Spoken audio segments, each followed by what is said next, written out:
Street in Bedford. He told officers that his father was at home, but when the badge was checked, it emerged his father had died. Appearing at Luton Magistrates Court, he was ordered to pay nearly £500 in fines and costs. Researchers say warnings over electronic cigarettes are alarmist and that they could save thousands of smokers' lives in the UK. The team based in London published their findings a week after the World Health Organisation called for e-cigarettes to be banned indoors. Anne McNeil is from King's College. Young people are experimenting with e-cigarettes, but it's largely those who are already smoking, and there's very little regular use among children who aren't smokers. What we also are seeing is a continuing decline in cigarette smoking among youth. So there's no evidence that e-cigarette use is leading to children using cigarettes. The president of Ukraine believes a ceasefire deal with Russia could be reached within hours. Petro Poroshenko says he's cautiously optimistic a deal can be reached with separatist rebels. He was speaking at the NATO summit in South Wales, where tougher sanctions against Moscow are expected to be announced today. A man from Rickmansworth will today pay tribute to his uncle, who was on board the first ship to be torpedoed by the Germans in World War I. 22-year-old William Stern lost his life when HMS Pathfinder went down off the coast of Scotland exactly 100 years ago today. His nephew, 85-year-old Malcolm Stern, will be helping to lay a wreath at the site of the wreck. I've been following the history of my uncle for about the last 10 years, and I thought I just wanted to be there myself to pay my respects, to say some prayers, and I've had a plaque made which I intend to drop into the sea, cast into the sea over the wreck. In sport, Hertfordshire driver Lewis Hamilton resumes his Formula One title battle with teammate Nico Rosberg at this weekend's Italian Grand Prix. Practice starts at Monza this morning, and Bedford Rugby Club start their championship season this evening with a trip to Nottingham. The weather, another cloudy and misty start for many, but with some limited bright or sunny intervals later. A maximum temperature 21 degrees Celsius, and you can get the latest news and sport online at bbc.co.uk/3 counties.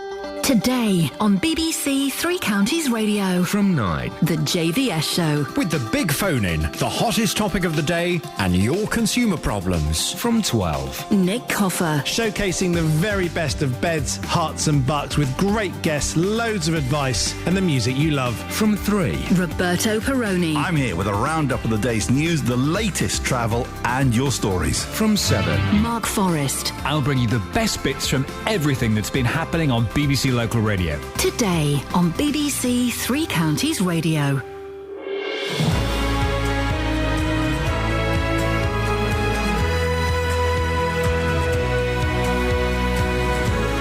Morning, this is Iain Lee, BBC Three Counties Radio. It's Friday. It's Friday, guys. Woo! OK, coming up on the show today, malicious tip-offs, blue badge rip-offs, and Justin gets his kit off the shelf and out onto the streets. I'm talking about his microphone, you perverts, and when I say microphone, I actually mean microphone, not his you-know-what. Across beds, hearts and bucks. This is BBC Three Counties Radio. Here's a song you've never heard before.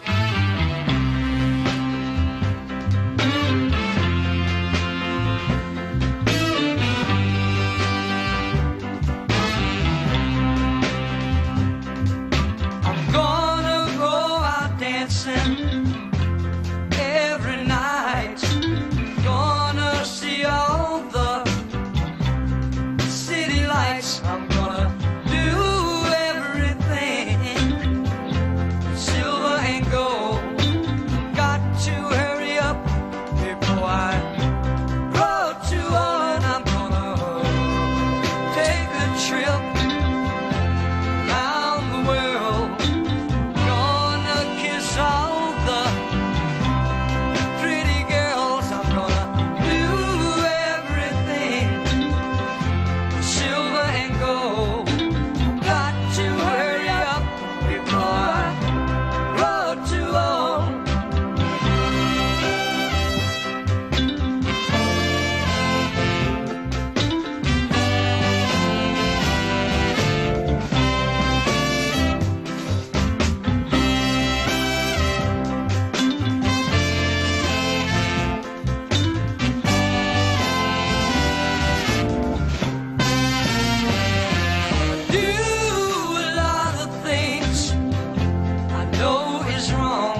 little bit of Tommy McLean there, ladies and gentlemen. Morning, this is Iain Lee, BBC Three Counties Radio. Now, Thames Valley Police have apologised for wrongly arresting a Milton Keynes woman following an anonymous tip-off. Louise Davis went to the Independent Police Complaints Commission after the incident back in March 2011.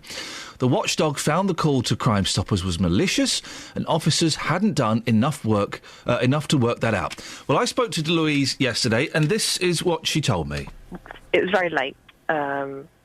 A bit odd for someone to knock the door at that time of the night. And then I heard my mum struggling at the door. I heard her say no, and they just basically barged through. My mum got pushed up between the wall and the door. How many police officers were there?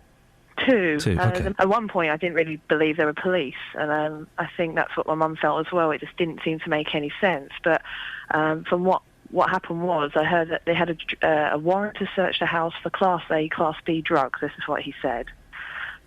He then lodged his foot in between the door and the frame, so my mum couldn't keep the door, at the position she was trying to keep it at. She didn't want to let them in, basically, because I don't think she believed they were police. The way he was so aggressive, because we never had any involvement with the police, it didn't seem to make any sense. And I can understand where she was coming from, but basically what happened was they pushed the door open. It was you they were looking for specifically? Yes, they said to me, sit down. And if you can understand, in your own home, when you've never been involved with the police and you didn't know what was going on, it was, one, very rude of him to say that, and also it was very scary. I was just trembling and my legs were shaking and my arms were shaking.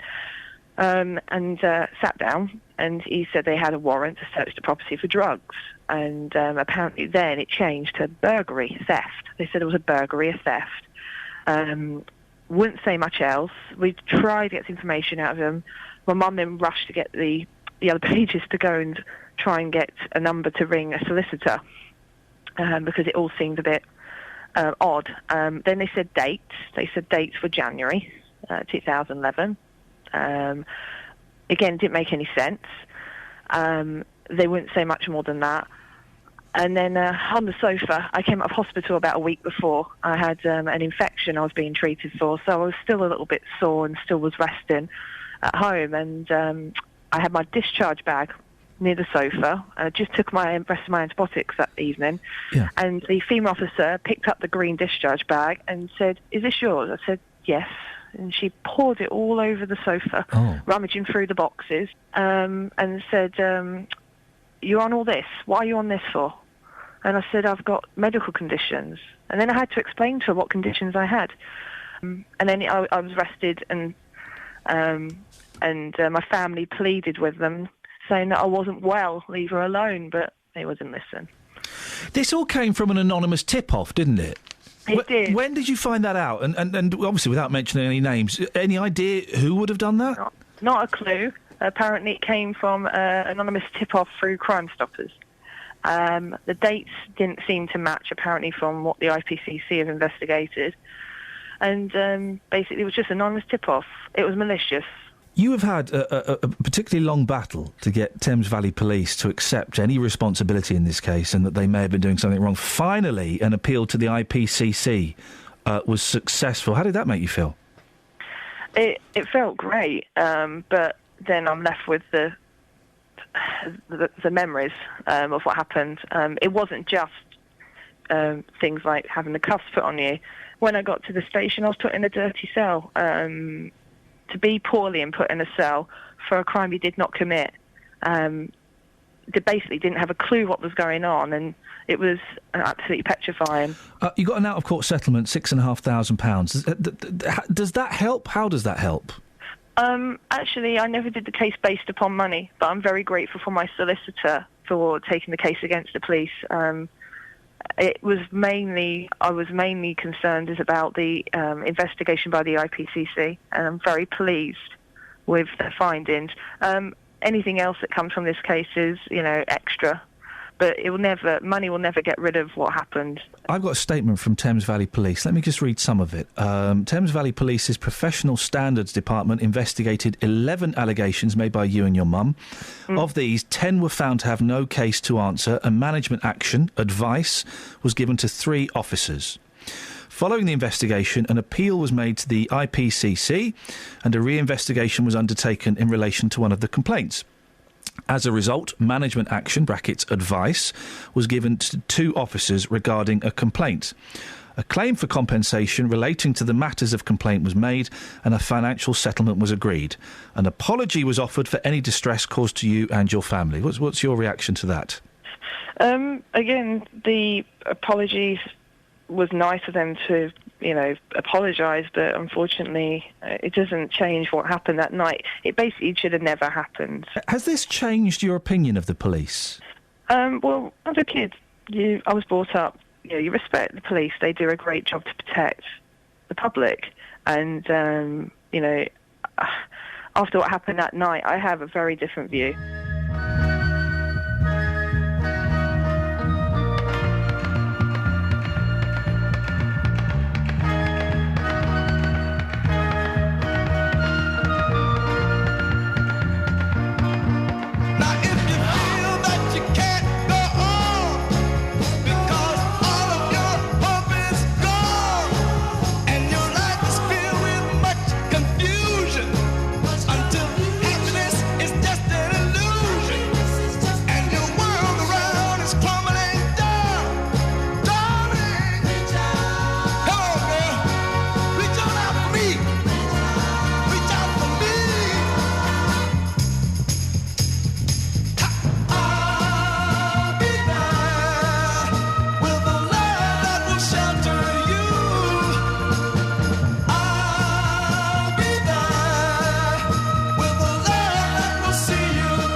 Travel news for beds, cards and bugs. BBC Three Counties Radio.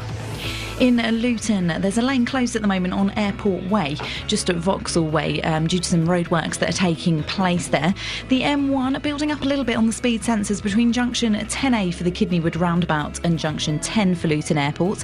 Taking a look in Bricket Wood, starting to look quite heavy at the moment on the North Orbital Road, just at junction 21A for the M25. So far, checking on the trains, everything's running well across the 3 counties, no problems or delays. Nicola Richards, BBC Three Counties Radio. Thank you, Nicola. 6:16, it's Friday the 5th of September. I'm Iain Lee. These are your headlines on BBC Three Counties Radio. A Milton Keynes woman who was falsely arrested by Thames Valley Police after they raided her home has been granted £6,500 in an out-of-court settlement. A man from Bedfordshire has been caught using his dead father's blue badge. Ranjit Dillon from Keeso admitted it had been convenient to keep using it. And researchers say warnings over electronic cigarettes are alarmist and that they could save thousands of smokers' lives in the UK. BBC Three Counties Radio.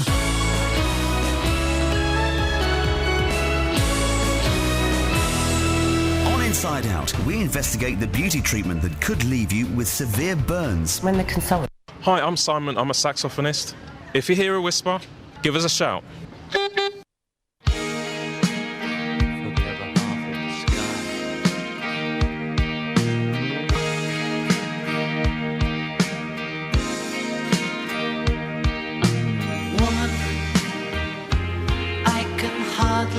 Express my mixed emotions at my thoughtlessness.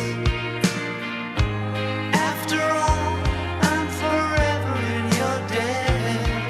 And woman, I will try to express my inner feelings and thankfulness for showing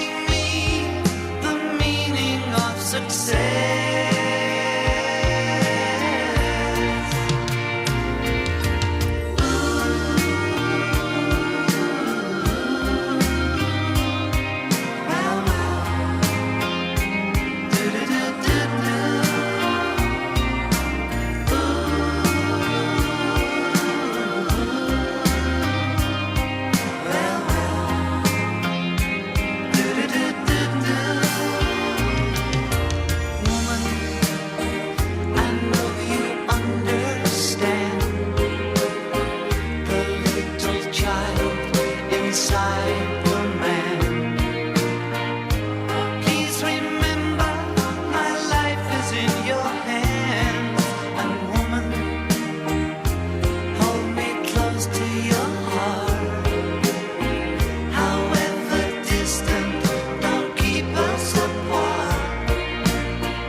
This is the guy that wrote Strawberry Fields Forever and Hey Bulldog. Nice one, John. No, he wimped out. He wimped out, bless him.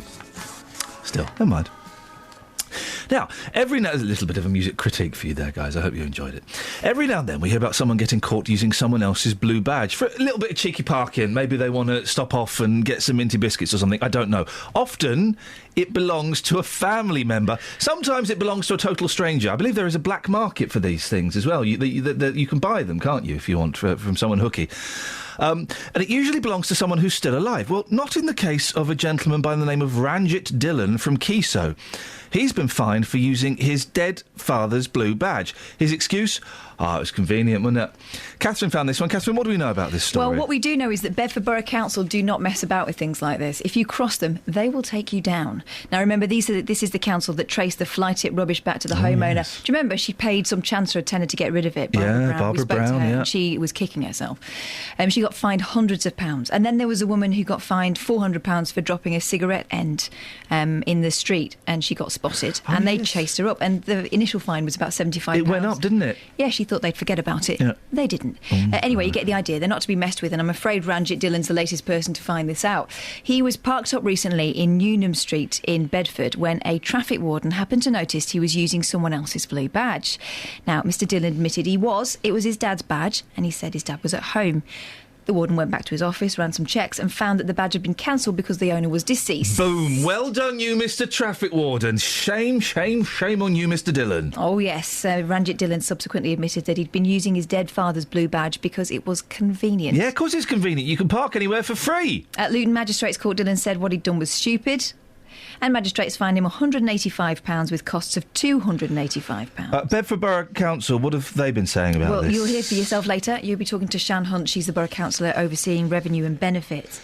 But you can expect some tough talking about zero-tolerance approaches to this kind of abuse of a system, which is, of course, designed to help people who really need it. It's not just there to be handy for people who can't be bothered to walk a bit further. Justin's been out to get the word on the street on this. Good lad. Here's what they said. I think they should become disabled and then they would know what it means to be disabled. And then they wouldn't do it, because my husband has got one as well and he has to park on a wide space, otherwise we can't get out the car. It's disgusting. How do we solve this? Give them a large fine and they won't do it again. What's a large fine in your mind? 1,500, something like that, and they wouldn't do it twice. It's a thing that happens. It's been happening now for as long as I can remember. I've had one for years, but it's always gone on. How do we solve it? Well, you can't. I mean, let's face it, there's a load of people parking in these bays without a blue badge. No one does nothing about it. Really? Yeah, because quite frankly, if I can't park in I have to have a badge, I have to have a wide door to get in and out. So if I can't get into a disabled bay, I have to look around for somewhere where I can get in and out. And that is my limitation. So these people that think they can use these badges illegally, ultimately are affecting your way of life. Well, I quite agree that is a fact. This has been going on since they were orange badges, hasn't it? It's nothing new. We need to change the system, don't we? Perhaps, but don't ask me, because we've got someone better qualified coming on later to talk to you about this one. Well read. I'm talking to Paul. You'll be talking to Paul. Who's talking to Paul Slowey? We can both talk to him, but I think you'd be better. It's kind of your job and you get paid more than me. Yes. Paul Slowey is a blue badge fraud investigator for a specialist investigation and criminal prosecution company. He's coming on later on at 8:20. He reckons 1 in 5 blue badges are misused. He's noticed a decline in the use of fake badges. Good news. But bad news, an increase in people using the badges of people who have died. What time's he on? He's on at 8:20. I have got my mum's blue badge in my car, in the glove compartment. But that's for use when she's in the car, Well, right? no, it's not, actually. It's for when I want to get some milk. I'm joking. It's not. It's an old one, and I've got it in the car because I need to apply for a new one. But to apply for a new one, this is like a few years out of date, so we've got to do the whole process again. It's really hard to apply for a blue badge. You have to almost literally, not quite literally, jump through hoops. I keep looking at the form and going, oh, we don't necessarily need it because for whatever reason. But the form is really in-depth and complicated. Would she have to be assessed then in person? I think she probably would have to be assessed again, and it's kind of... I don't drive her around that much anymore, so it's not necessarily worth the hassle. My gran's got a blue badge, and the first couple of weeks she used it, she got done because she'd got it up the wrong way or something in the front window. She thought she'd have to have a picture up. So you're not supposed to have your picture up. And some people say, that would make things better by having your picture up. But I don't think it is. I don't think that... I don't think that's the way forward. I don't think that the disabled person should have to have... No other parking permit do you need to display your face. I know, but in cases like Ranjit Dillon's, you'd be able to see that the bloke getting in the car wasn't the same person. Yeah, partly. Well, I'll speak to Paul about it. As you said, I'm not supposed to ask you about this, so I'll speak. Well, don't expect any sense, is what I was saying to He's you. an expert. Yeah, exactly. So I'll ask him a little bit. He knows. I'm just guessing. Well, OK. Anyway. Should I have a record? Yeah, go on. Ever in your life see a diver kiss his wife while the bubbles bounce about above the water? Come again. Did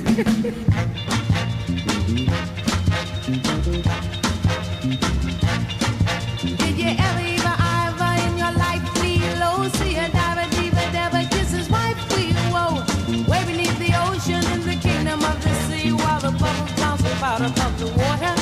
No, I've never in my life lead low. See no diver, no white whoa. Way beneath the ocean in the kingdom of no sea while the bubbles bounce about above no water. Well, if you're looking while they kiss and you recognize the sight of a diver, that must be doing something right. Way beneath the ocean in the kingdom of the sea while the bubbles bounce about above the water. Shirley, why do you say ever, ever, and life lead low? And diver, and when you say wife, you say we whoa. Why not say ever, and life lead low? And diver, and wife we whoa. Well, why are they kissing beneath the ocean? In what kingdom of the sea? And why are bubbles bouncing about above the water? Well, beneath the ocean is private, and the kingdom is the sea. And kissing down there's gonna bounce up bubbles naturally. So when you see the bubbles bouncing, you recognize the sight of a diver, diva, devil must be doing something right. Way beneath the ocean in the kingdom of the sea, while the bubbles bounce about above the water. Did you ever in your life lean low, see a diver, diva, devil kiss his wife, we whoa. Way beneath the ocean in the kingdom of the sea, while the bubbles bounce about above the water. And did you ever see a diver kiss his wife while the bubbles bounce about above the water? Never seen. And did you ever see a diver, diva, diva in your life lean low, kiss his wife, we whoa? Did you ever? Around, but never have I Did you seen. ever? No, I'm afraid I haven't seen a diver kiss his wife. Ever in your life see a diver kiss his wife while the bubbles bounce about above the water? No, that bubbles bounce. Did you ever? Just don't fit in. Did you ever? And did you ever? No, I've never. No, never? Never. Did you ever? Don't say no, never. Ever in your life see a diver kiss his wife? Did you ever in your life? No. Travel news for beds, cards and bugs. BBC Three Counties Radio. Do expect some delays in Roxton on the Great North Road, just approaching the Black Cat roundabout. Some major roadworks continue there, often causing delays through the rush. And in Luton, a lane's closed on Airport Way at Vauxhall Way for some roadworks that are taking place there. And in Bricketwood, heavy moving at the moment on the North Orbital Road, just at junction 21A for the M25. The M25 itself expecting delays between junction 25 for Enfield and junction 27. The M11 roadworks continue there as well. So far on the trains, everything's running well across the three counties. Nicola Richards, BBC Three Counties Radio. Hi, I'm Simon. I'm a saxophonist. If you hear a whisper, give us a shout. Across beds, hearts and bugs. This is BBC Three Counties Radio.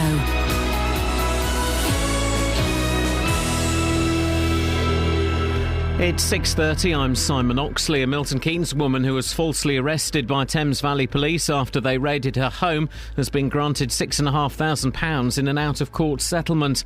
A man from Bedfordshire has been caught using his dead father's blue badge. Ranjit Dillon from Keso admitted it had been convenient to keep using it. And researchers say warnings over electronic cigarettes are alarmist and they could save thousands of smokers' lives in the UK. Three Counties Sports. BBC Three Counties Radio. Hertfordshire driver Lewis Hamilton resumes his Formula One title battle with teammate Nico Rosberg at this weekend's Italian Grand Prix. Practice starts at Monza this morning following the controversial collision in Belgium. I mean, I've been racing with him for a long, long time, so we have a foundation that we can work off, and ultimately when you're driving at the speeds that we're driving at, you have to feel good that the guy next to you is going to give you a space or make the right decision so you don't collide. So I'm going into the weekend like it's another new day, it's another race. Nothing's really changed for me. Bedford Rugby Club start their championship season this evening with a trip to Nottingham. Kick-off at Meadow Lane is at 8 o'clock. Luton could welcome back Alex Lawless for tomorrow lunchtime's televised match at home to Plymouth, but Matt Robinson starts a 3-match ban. John Still's Hatters have won just one of their first 5 League Two matches. The people that done fantastically well for us last year all deserved an opportunity to do, all of them deserved that opportunity to do fantastically well this year, and they did. It's an unbelievable season. But what you have to do once the season starts is identify who can and who can't. Also tomorrow, Stevenage host York. Wickham are at home to Bury. Meanwhile, at his first press conference, Watford's new manager, Oscar Garcia, says he turned down other clubs to join the Hornets. I had several offers. I was really happy to have these several offers because they came from big clubs. But as I like the squad and the way that the club wants to go made the difference to come here. Roger Federer is through to the US Open semi-finals after saving 2 match points in a 5-set win over Gael Monfils. And England's cricketers play their 5th and final one-day international against India at Headingley today. England are already 3-0 down in the series. BBC Three Counties News and Sport. The next full bulletin is at 7. If you hear a whisper, give us a shout. Come on, Iain Lee. Sorry, let's go. BBC Three Counties Radio. You hit my papers. Which one do you want? Those two you've got there. The Express? Yes, mate. Really? Yeah. Gosh, you've changed. Change your tune in a minute, love. Oh. Who's going to win Big Brother? George. Next. He's a chance. I've never watched... What's it called? Couch Potatoes? Gogglebox. I love that programme. I shouldn't, but I do. He's just a chancer who's batting above his average with that... fighting above his weight, punching above his weight with that girl. Yep. He's just a bloke. He's like my mate Spencer. My mate Spencer shouldn't win Celebrity Big Brother. He's a chancer. Yeah, but that's what people like. What, Spencer? They don't know him. He's a nice bloke. Is he? He's a really nice bloke. He's a good He's got a guitarist. bit of a hygiene problem, though, hasn't he? Spencer, I don't wish to discuss it on the air, but... Yes. Stinks. Yeah, he's Stinky Spencer. He's not Stinky. You're not Stinky Spence. He's a good lad. Oh, no, you're talking about the really attractive one. Yeah. Is that right? Oh, for goodness sake. Is that what I should He's say? Such a plum. I still think... I hope Dee doesn't win. She might. Because everyone's going, oh, isn't she nice? Oh, she's come across really well. No, there was a bit the other day when you saw the true Dee. Oh. When Ricky, who I've still got no idea who he is, was up for eviction. Who's nominated my baby? Who's nominated my baby? I will thrash them. She didn't say that. She said, I'll scratch your eyes out. She said something she was very violently suggestive. Oh. And I thought, there we go. Yeah, but other than that, I mean, she came from a very low point of popularity, so she can only, gain, can't she, really? I think she's all right. I want Busey to win. Well, that's not going to happen, is it? Why'd you say that? Got coffee down me now, thanks. Because I put this in the wash, look. I don't think he'll win. I'll get another month. I like him. I don't think he can win. Look, you got coffee down me now. I've done what's technically known as a cath. No, you're not quite been liberal enough with your smattering. Hey, do kids still lick batteries? They shouldn't. They shouldn't, but there's something... Of course they do. They put everything in their mouths. There's something about getting one of those rectangular... I thought of another word today that people don't say. What was it? It was a good one. Health hazard. Potential death trap. No. It was a... I'm annoyed I've got coffee down me now. Dinner medal. No, oh yeah. No, I remember it was coming off the M25 onto the M1. Right, I wasn't there, so this isn't helping me. OK, Junction 8. Yeah. Coming up the motorway. Hemel. I don't know. Kids don't check batteries anymore with their tongues. Was that checking? I just thought I was being weird. It's fun, licking a battery. There's a strange sensation that goes with it, and it probably is accompanied by something that's not good for your health. If you've got children who've got toy trains or toys or anything that require batteries, one of the most... several annoying battery things here. When I spend a fortune on rechargeable batteries and they run out and my wife throws them away... OK, thanks a lot for that, you plum. When you've got normal batteries and you don't know if they're dead or not, so you're trying to mix and match. Now you can press the ends and get a bar and... You don't always get the ones with the ends, though. Right. You should. How can you check if a battery is dead? Just see if it bounces. Oh. Ever spent ages swapping batteries in and out of remote controls to find out which ones still have power in them? Next time, just try dropping them on a hard surface and see if they bounce. Oh. This is because spent batteries are more likely to bounce than fresh ones, according to an electrical engineer whose video demonstrating the phenomenon is becoming an internet sensation. So you just bounce batteries. OK. I think it might just be boys interested in that story. No, I'm interested in that too. But, Joan Rivers is dead. I know. I mean, every loss of life is sad, but meant nothing to me. Really? Joan Rivers meant nothing to me. I admired the fact that she made her way in a man's world and she was fearless. I didn't think she was always funny, but she was on the telly a lot, so you can't have a winner every single time, can you? Yeah. But I admired what she did. What? Loads of plastic surgery? No. Just being outspoken at a time when women were allowed to be funny as long as they were the joke. I liked it when she dropped the F-bomb on loose women. That was funny. Yeah. But that meant nothing to me. And but just think, right, before her, it was Lucille Ball, and you're allowed to be funny as long as you were the one that was the joke. Oh, silly me. Whereas she was the one throwing out the barbs. So, yeah, well done, Joan. Thanks. Oh, Kim Kardashian, put that and put that and put that away. She never puts it away. Even when it's away, it's not away. I don't want to see that. Did you see the photos from the GQ Awards the other night? No, It would appear that no clothes is the new clothes. What? Yeah. I don't know how women are going to wear less. Girl power, isn't it? Well, not really. They're not the ones looking at it. 08459 455 555 is the telephone number if you want to give us a call. What have you got? No, nothing. The paper. There's really very, very little in the papers today. It's kind of not a lot is going on. Bake really. Off. Go on. Dreary football was no match for the Great British Bake Off, with 8.3 million turning on the BBC One cookery contest. It was pie night. Compared with 4.5 million watching England beat Norway. Well, I mean, the clue's in the title, isn't it? England versus Norway. Football. Yeah, that'll be football.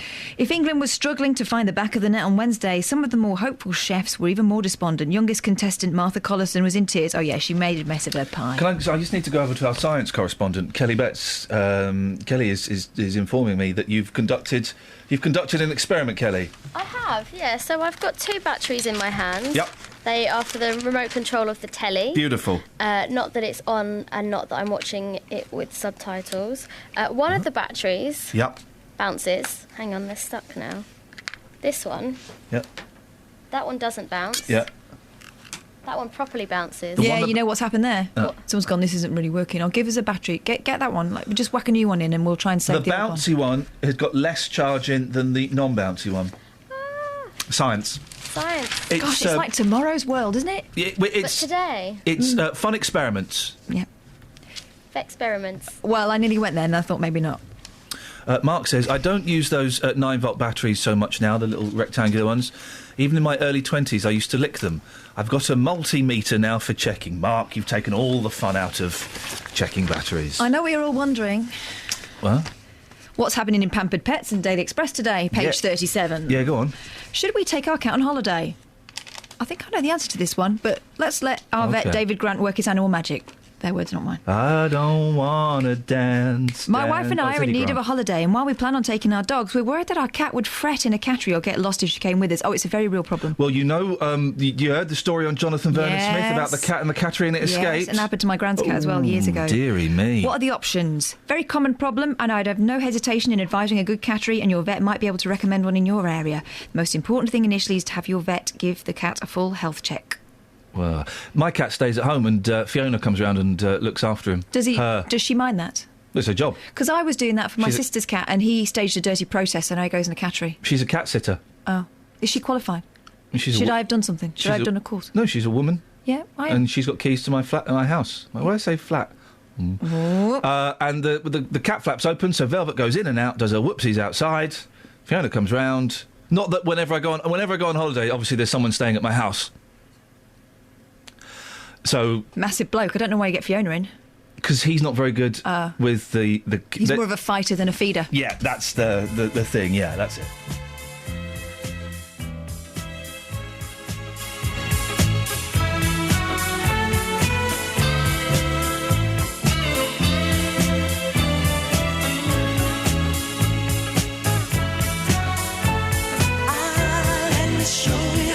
Let me show you the way to go.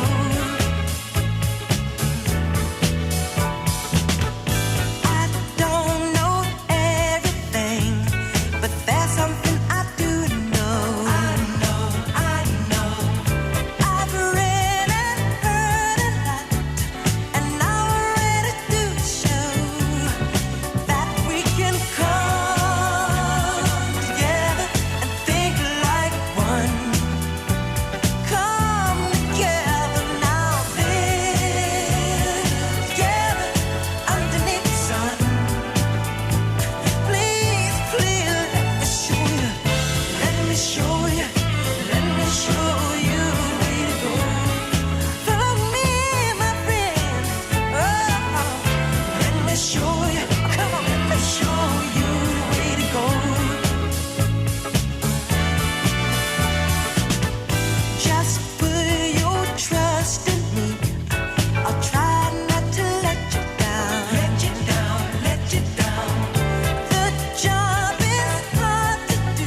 Sorry.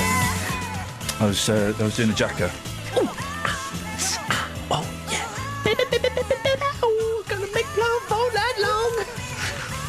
Yeah? Not if you carry on doing that. No, probably not. Quite off-putting, I think. Oh, you've fallen asleep. The papers really are the bare today. We need a little mish to send Justin out on. We do. What are we going to do with Nish? What did I just say? What are we going to do with Nish? Yeah. Why am I thinking of Nish? Because you love him. Nish works here. Nish is Justin's producer on Because you said Saturday. Mish. I immediately think of Nish. I often think of Nish. What are we going to do? There is literally no... 08459 455 555. We've got a dealie today. What are we going to do with him? We're going to do a dealing. What we're going to do is Spender Benders. What? Spender Benders. It's not people who are hot for 1990s cop series starring Jimmy Nail. Workers have 4 days of living it up after payday, then are left counting their pennies for the rest of the month. OK. Slippery customer. A man was given a conditional discharge after admitting stealing condoms and lubricant from a chemist in Exeter. That's a news story. Wow. That just shows you how little there is to discuss. Here we go. A raging motorist swore at a cyclist 25 times in 35 seconds, a court heard. Good gracious. Mark Baldwin, 60, was filmed hurling the abuse at dad Eddie Bell, 38. He had complained Baldwin's Jaguar XF was in a cyclist junction box. Baldwin, of Kent, pleaded guilty to threatening behaviour. Now, I had to pretend to film. I don't know why I pretended. I don't know why I just filmed them. Some rather uncouth gentlemen in a car on the motorway the other day because they were going to ram me. What had you done to inspire this rage? Nothing. No, I'd done very, very little. What they had blocked... I was trying to pull out into the next lane, right? And they were driving like idiots and wouldn't let me pull out. Right. Wouldn't let me.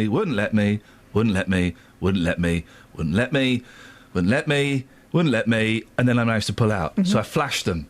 The lights. Oh. Give them the lights. So it's to say, excuse me, gentlemen, that was a little bit...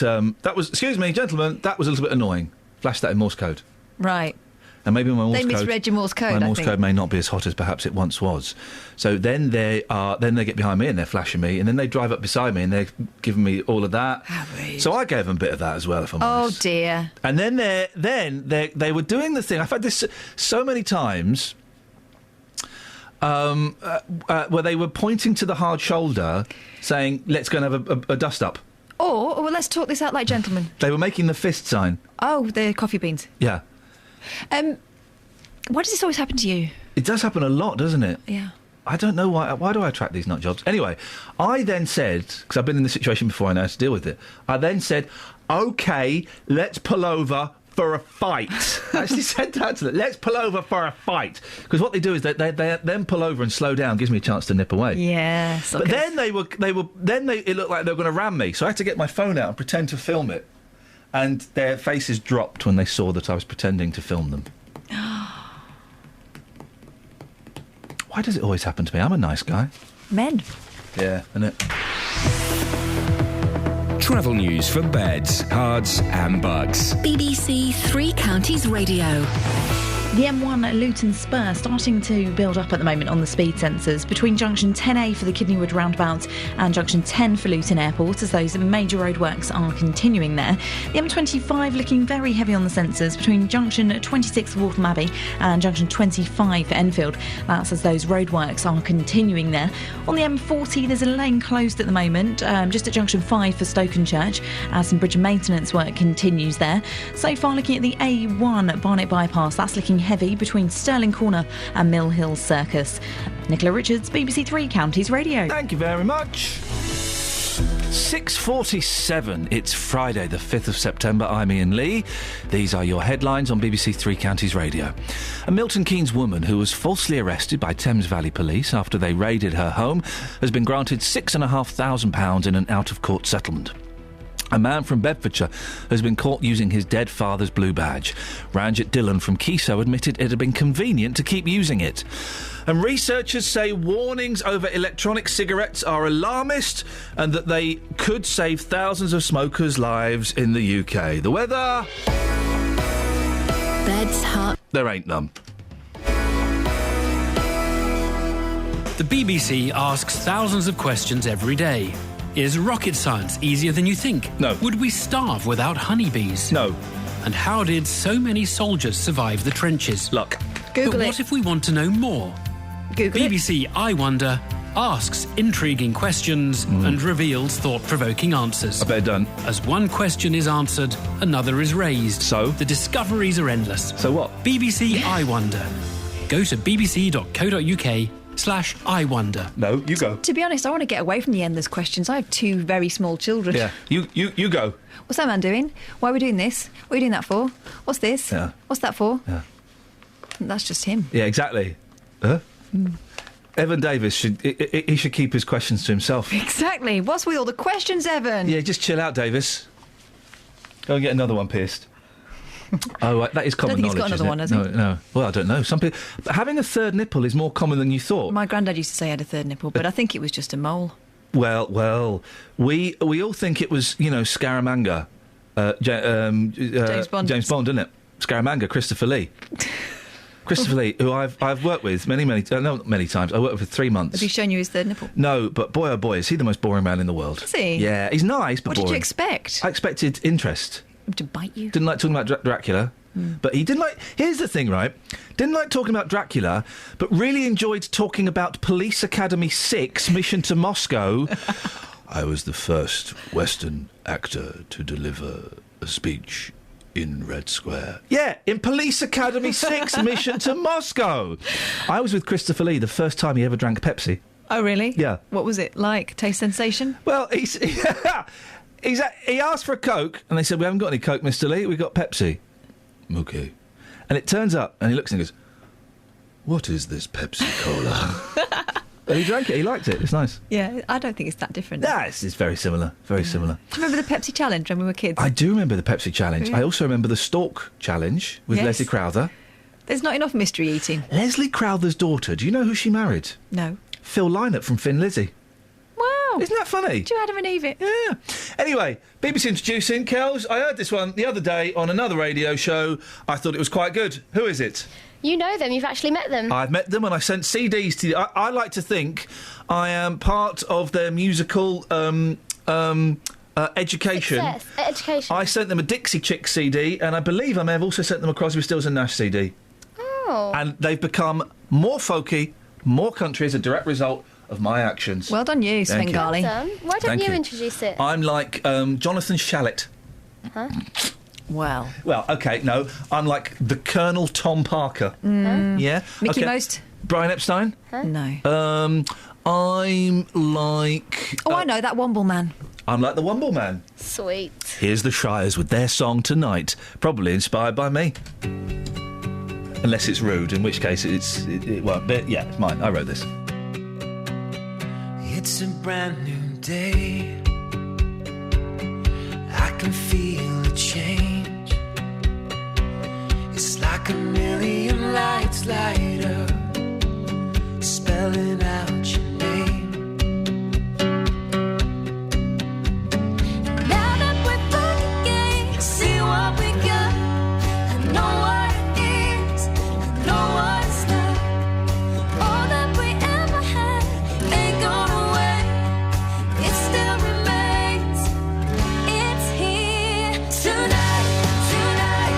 Been waiting all my life for tonight, and it's like we never say goodbye. We don't need anything at all. Tonight, you're mine, I'm yours.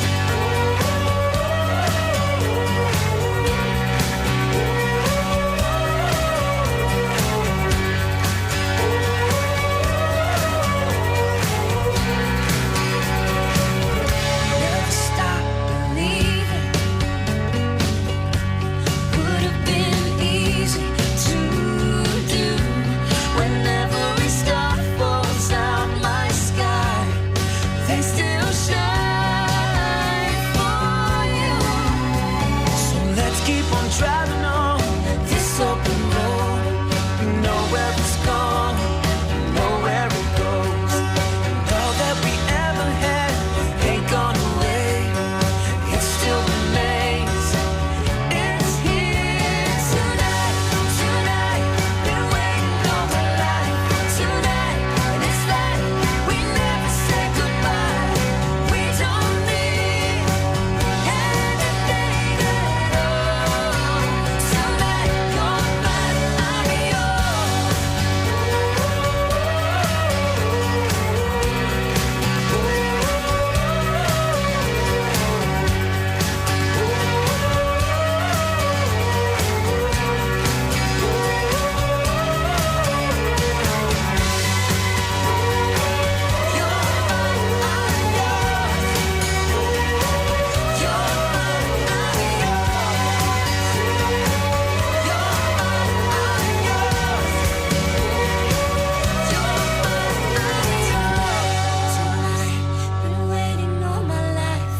retract everything I said about that song, because it's good, not the bit of it being good, but I didn't send them any CDs. I was thinking of someone else. Oh. That song is not in any way connected with me. I didn't inspire it. I didn't write it. I did meet those people. They're very delightful. It was a great song, but I was thinking about someone else. You're thinking about the folk. I was thinking about the folks. Who are now Delora. Yeah, exactly. Oh, are they? Yeah. Right, they need to decide who they are. Focus on a name, guys. They're now Delora. No, that is the name. Folkus. But they... Folk, us, folk, F-O-L-K, us They've on a been name. the folk for about a year. All right. That's why they should folk us on a name. They're good, though, aren't they? But that was the Shires, their song tonight, and that was wonderful. If you want to hear more, and that was genuinely good, better than some of the stuff that we... Anyway, if you want to... No, but... No, I know. It's better than the diving song that you played earlier. Oh, the diving song is a masterpiece. What are you talking about? BBC Introducing, Saturdays, 8 o'clock, if you want to hear more of that. Daily! Tonight! I'm yours and you're mine. Tonight. Hey, listen, I'm local, I'm vocal. Too vocal, some would say. I'm unsigned. Why am I not on this programme? BBC Introducing. Why? Well, and you're not on your programme tomorrow. No, what the hell is going on? You've been dropped? Yeah, I've been dropped for Luton Town versus Plymouth. Disgusted. Outraged. Doesn't mean you can go, though, doesn't it? I won't be going, no. It's on... is it on TV tomorrow? No, I won't be going.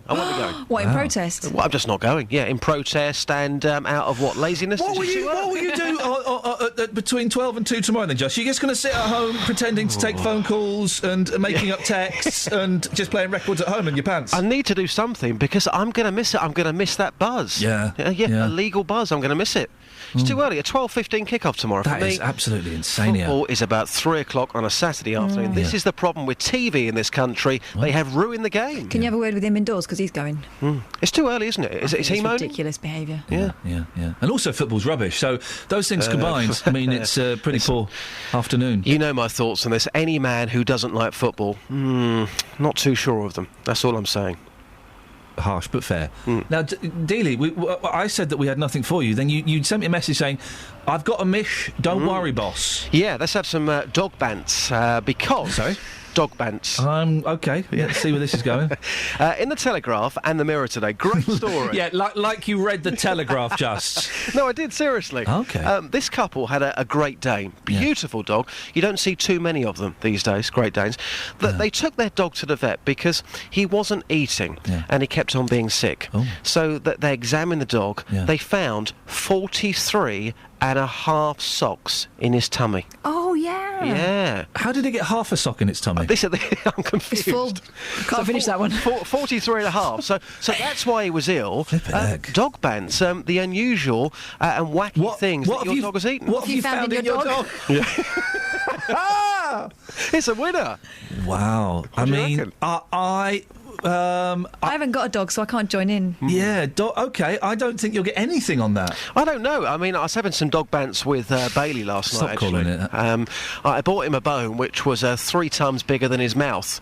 And That'll teach him. I bought that just for We've fun. all been there. And he was crying. In the end, he got the hang of it, but it was great to watch for a good 5 minutes or so. Wow, so you abused You hate the dog. that dog, don't you? I love him, really. It is a very poncy dog. He loves me, I love him. Your mum loves him more than you. No, that's true, that's true.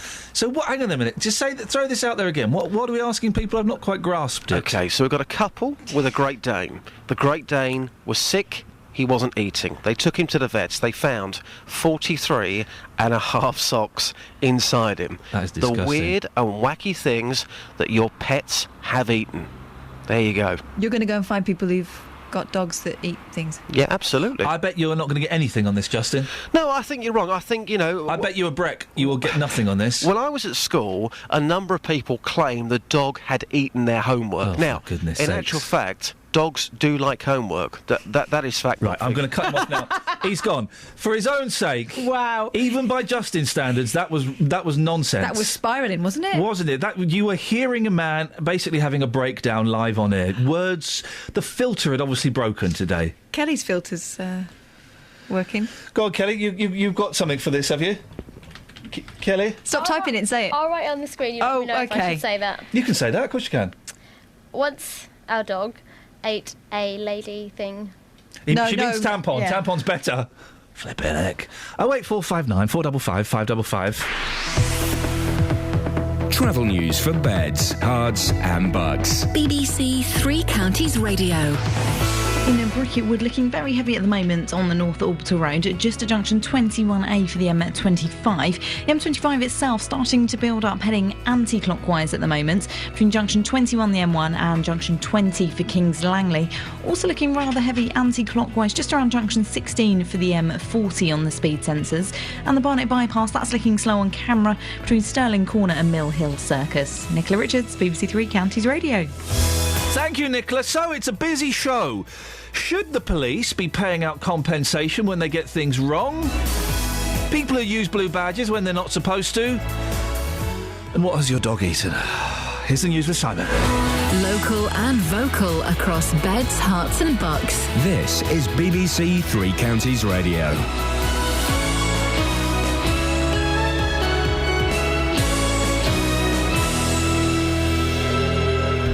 It's 7 o'clock. The headlines: compensation for Milton Keynes woman wrongly arrested in police raid, Bedfordshire man fined for using dead father's blue badge, and Hertfordshire pensioners World War I tribute. BBC Three Counties Radio. A Milton Keynes woman who was falsely arrested by Thames Valley Police has been granted £6,500 in an out-of-court settlement. The police have also written to apologise to Louise Davis for any distress caused. More from Ewan Duncan. The police raided Louise Davis's house after a tip-off which proved to be false. She was put in the cells and says the experience left her traumatised. It happened in March 2011, and after a series of investigations and appeals, the Independent Police Complaints Commission found that the officers should have gathered backup evidence before getting the search warrant. A man from Bedfordshire has been caught using his dead father's blue badge. Ranjit Dillon from Keso admitted it had been convenient to keep using it. More from Lee Agnew. Dillon from Keso Road East was caught using the badge at Newnham Street in Bedford. He told officers that his father was at home, but when the badge was checked, it emerged his father had died. Appearing at Luton Magistrates Court, he was ordered to pay nearly £500 in fines and costs. Researchers say warnings over electronic cigarettes are alarmist and that they could save thousands of smokers' lives in the UK. The team based in London published their findings a week after the World Health Organisation called for e-cigarettes to be banned indoors. Anne McNeil is from King's College. Young people are experimenting with e-cigarettes, but it's largely those who are already smoking, and there's very little regular use among children who aren't smokers. What we also are seeing is a continuing decline in cigarette smoking among youth. So there's no evidence that e-cigarette use is leading to children using cigarettes. The president of Ukraine believes a ceasefire deal with Russia could be reached within hours. Petro Poroshenko says he's cautiously optimistic. He was speaking at the NATO summit in South Wales, where tougher sanctions against Moscow are expected to be announced today. A man from Rickmansworth will today pay tribute to his uncle, who was on board the first ship to be torpedoed by the Germans in World War I. 22-year-old William Stern lost his life when HMS Pathfinder went down off the coast of Scotland exactly 100 years ago today. His nephew, 85-year-old Malcolm Stern, will be helping to lay a wreath at the site of the wreck. I've been following the history of my uncle for about the last 10 years, and I thought I just wanted to be there myself to pay my respects, to say some prayers, and I've had a plaque made which I intend to drop into the sea, cast into the sea over the wreck. In sport, Hertfordshire driver Lewis Hamilton resumes his Formula One title battle with teammate Nico Rosberg at this weekend's Italian Grand Prix. Practice starts at Monza this morning, and Bedford Rugby Club start their championship season this evening with a trip to Nottingham.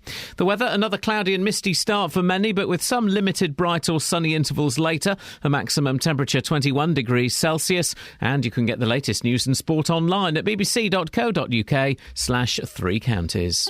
Today on BBC Three Counties Radio. From 9. The JVS Show. With the big phone in, the hottest topic of the day, and your consumer problems. From 12. Nick Coffer. Showcasing the very best of beds, hearts and bucks with great guests, loads of advice, and the music you love. From 3. Roberto Peroni. I'm here with a roundup of the day's news, the latest travel, and your stories. From 7. Mark Forrest. I'll bring you the best bits from everything that's been happening on BBC Local Radio. Today on BBC Three Counties Radio.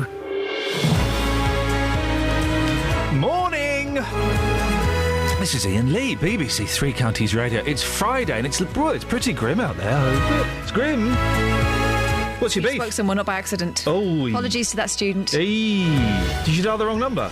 Yeah. Kelly did. Funny thing was, when we first asked who she was, she said yes. What? Well, we said, is that... Student? Yeah. Did you tell them with your heart? We should have. Yeah, they always blame somebody else.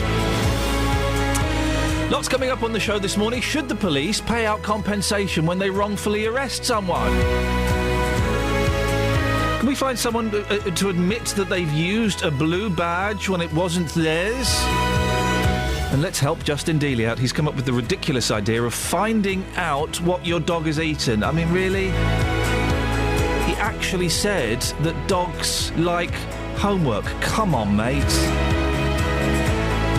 08459 455 555.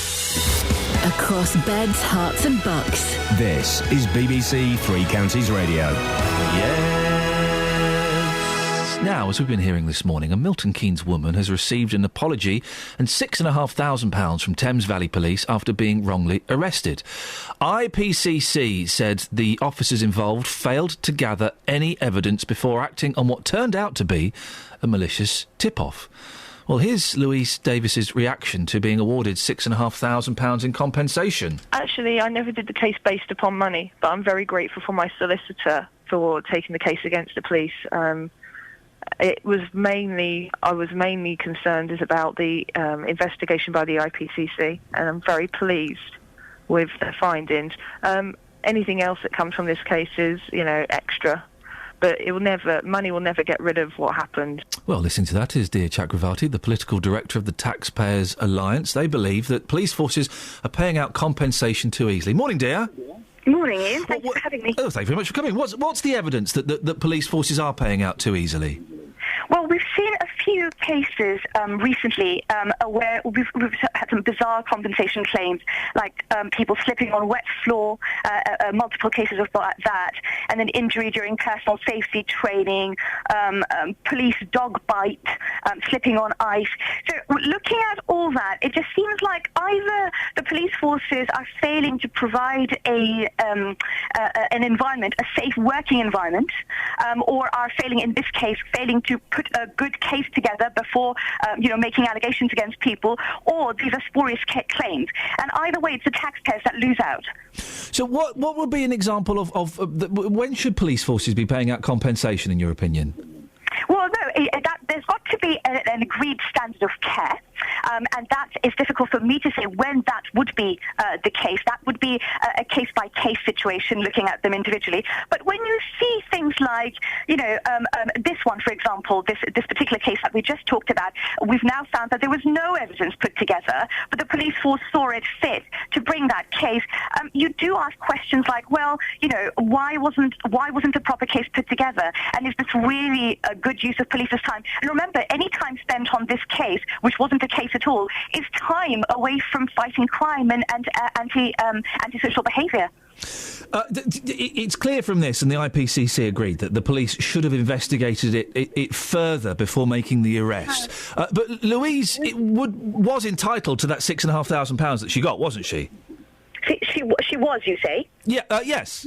Yeah, well, entirely. So in this case, as I understand, Ian, and you may have to correct me, but as I understand here, the police did something which they shouldn't have done, yes. And therefore Louise was entitled to it.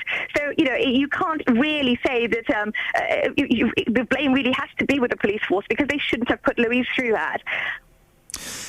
There is one argument, and I'm sure we will hear later on in the show, that the police are just doing their job, and they're not going to get it right every single time, are they? They are going to make mistakes. They do a very difficult job, and I absolutely do not mean to sound as if I have no sympathy for that. But what I'm trying to say is that the police forces really need to be a little bit more careful, because as you say, this doesn't make them look good either. They do an excellent job. But cases like this really detracts from the good work that they do. So what I'm saying is that in these cases need to be cut down on, I think, and the police forces need to be more careful, because their precious time cannot be spent on cases like this. It has to be spent on cases that need their time. It's also part of the culture now, isn't it? That claiming for accidents or things happening that are wrong. Society needs to change slightly, doesn't it? Well, that's an interesting interesting point, Ian. But what happens is it's always difficult for people, well, for commentators to make moral judgments. Now, if you're going to have,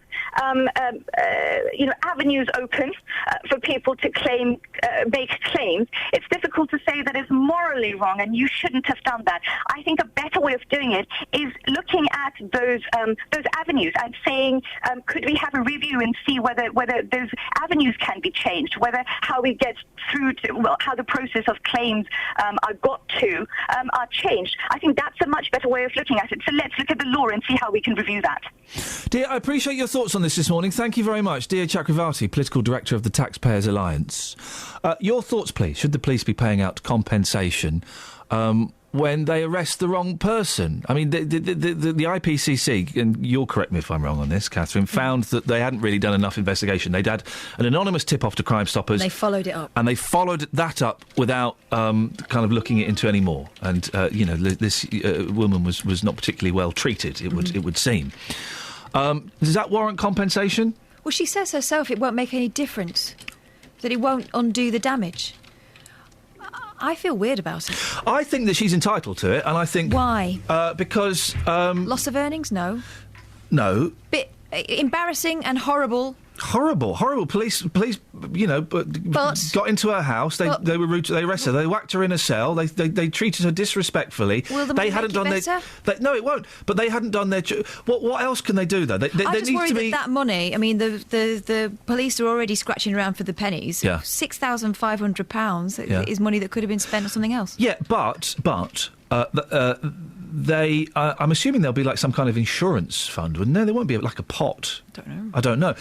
But what else? They need to make some kind of recompense for not doing their job properly. So what do? Send us some flowers? They need. The money is. If it was me, I'd rather see an assurance that the procedure had been changed, something was brought in. We've learnt lessons. Oh, I hate. We've.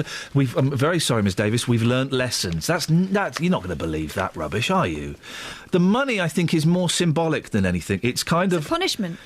For the police? Yeah, they should be punished for that. They should be punished for that, for not doing their job properly, for being lazy. OK, so give the money to a victim's charity. No, give the money to the person who was... Really? Yeah. I don't know. Are we falling out? This is incredible. No, we're not falling out. I feel weird about it. I think that in situations where you have been injured and it means you can't work anymore and you're going to be financially set back because of it, then yes, OK, compensation is sometimes necessary. But if it's just hurt feelings and embarrassment... Was that your stomach? Yeah. If it's hurt feelings and embarrassment, and I'm not diminishing what she went through, it sounds awful. It was horrible. But she was humiliated and shamed. Because they hadn't done. £500 is not going to make it better. No, and it's not meant to make it better. But that is a form of recognition of hurt feelings. She was humiliated and shamed, and it's a form of recognition that the police did not do their job properly. They were cutting corners. So she has now got a symbolic retribution, and they will hopefully, be chastised. The coppers weren't even told off. If you read they were given advice, weren't they? They were given advice. Don't do it again. Oh, flipping See, I'd rather that was tougher and that the money wasn't a thing. Shall we throw it open to the go on, then. callers? Does anyone else feel a bit weird about being given money for that? 08459 455. And things like that. I don't want to single Louise out. But what I'm saying is, if there's been no injury, you've no loss of earnings, no damage done, as far as we know. She wasn't suing for damage to the house. Yeah. That was my stomach. Wow, they're talking to each other, aren't they? Yeah, they're like... they're arguing. They're like Furbies. Mine is, anyway. 08459 455 555. Dave Luton's on the line. Morning, Dave. Good morning, Ian. How are you? Do you think the police should be paying compo? I do. Sorry? I think she should have been awarded a lot more money. Put your point to Catherine, who disagrees strongly. Go on. Traumatised. That lady's going to be traumatised now for the rest of her life from that. It's not just 1 month or 2 months or 2 years. It's going to lay on her mind now for the rest of her life. Yeah, but the money won't make any difference, Dave, to that. Because it will. She needs sort of professional help with that. Because 6,500, most probably she might take her and her mother off to a holiday, trying to get over it. Mm. But she'll never get over that. It's a traumatising and violation of her human rights, isn't it? You know, to be an innocent person sitting at home and your house is, your back door's knocked down type thing, to get in. Well, no, they knocked and they let him in. Well, they kind of, as I heard it, they burst in. But that must have been a traumatic situation, and she should be awarded money. It's not just 6,500, she should be awarded more. But Dave, she said herself it won't make her feel any better. How does she know? Oh, yeah, fair enough. How does she know how she feels? Yeah, but if she went on holiday abroad or something of that nature, it might do, mightn't it? All right, well, no one knows. What about giving her holiday vouchers then? Well, why holiday vouchers? Well, you suggested it.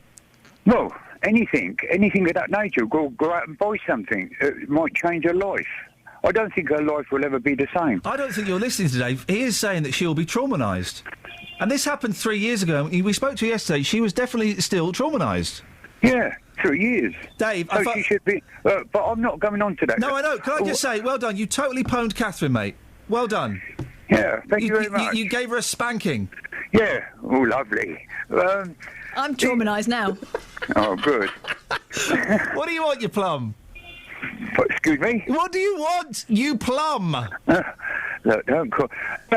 on the news, it said that there's major roadworks at Junction 10 and 10A of Luton Spur Road to the airport. Right, there are, yeah.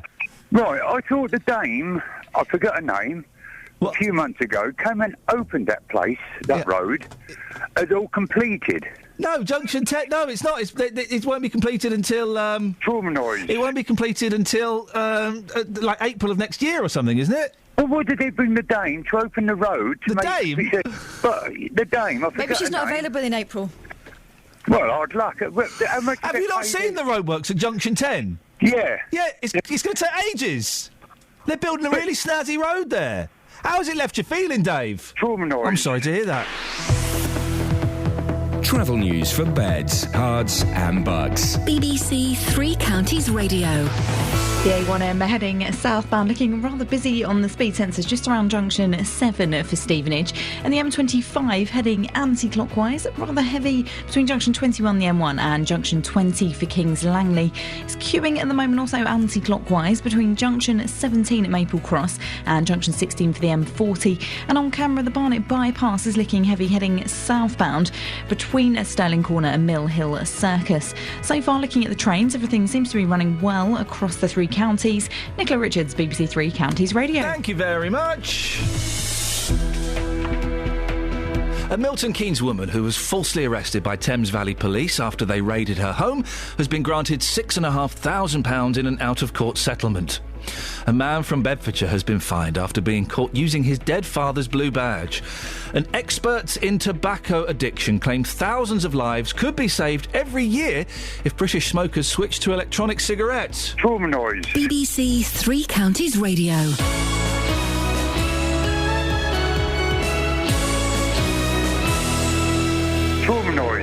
Traumatised.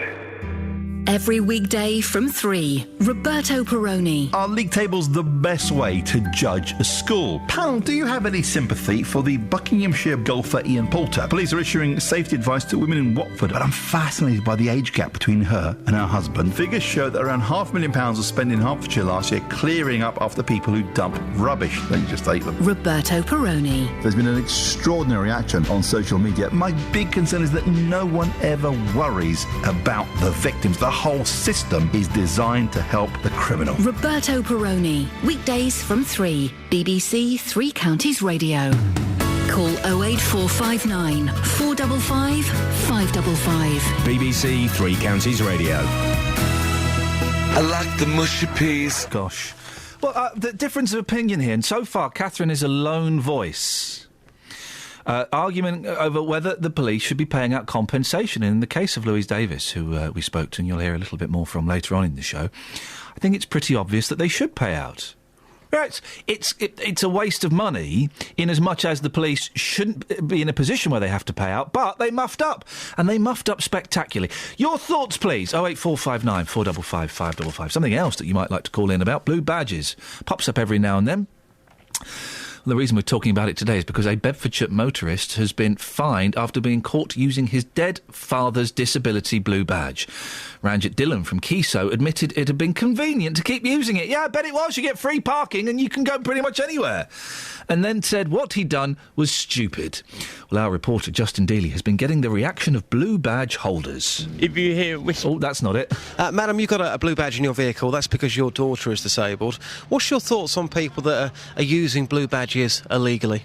I think it's absolutely disgusting. I feel it takes away people that have a disability's freedom in order to get to the places that they need to get to. What do you think the fine should be for something like this? If you are caught with a blue badge and you're not disabled, if you've borrowed that badge, if you've taken that badge, what do you think the fine should be?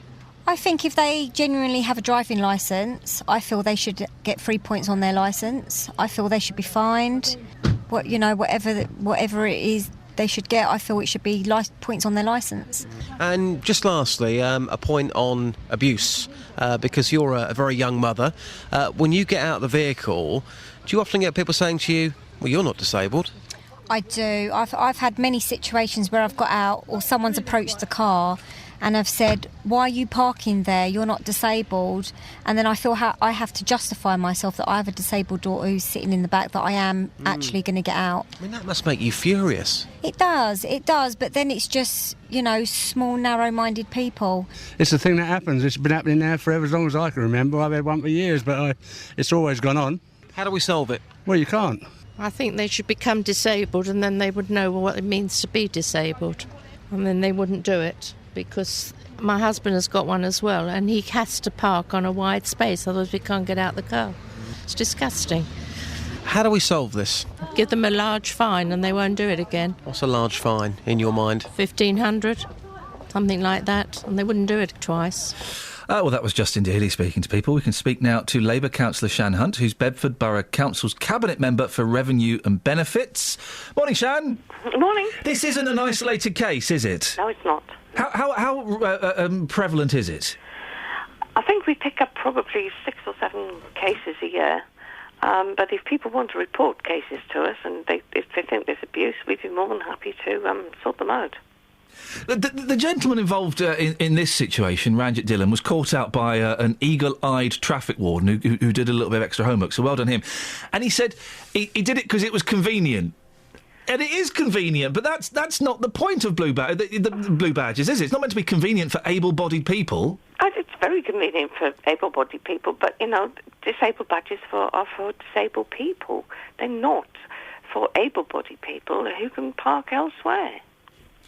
It's difficult, isn't it, though, to spot people who are cheating the system?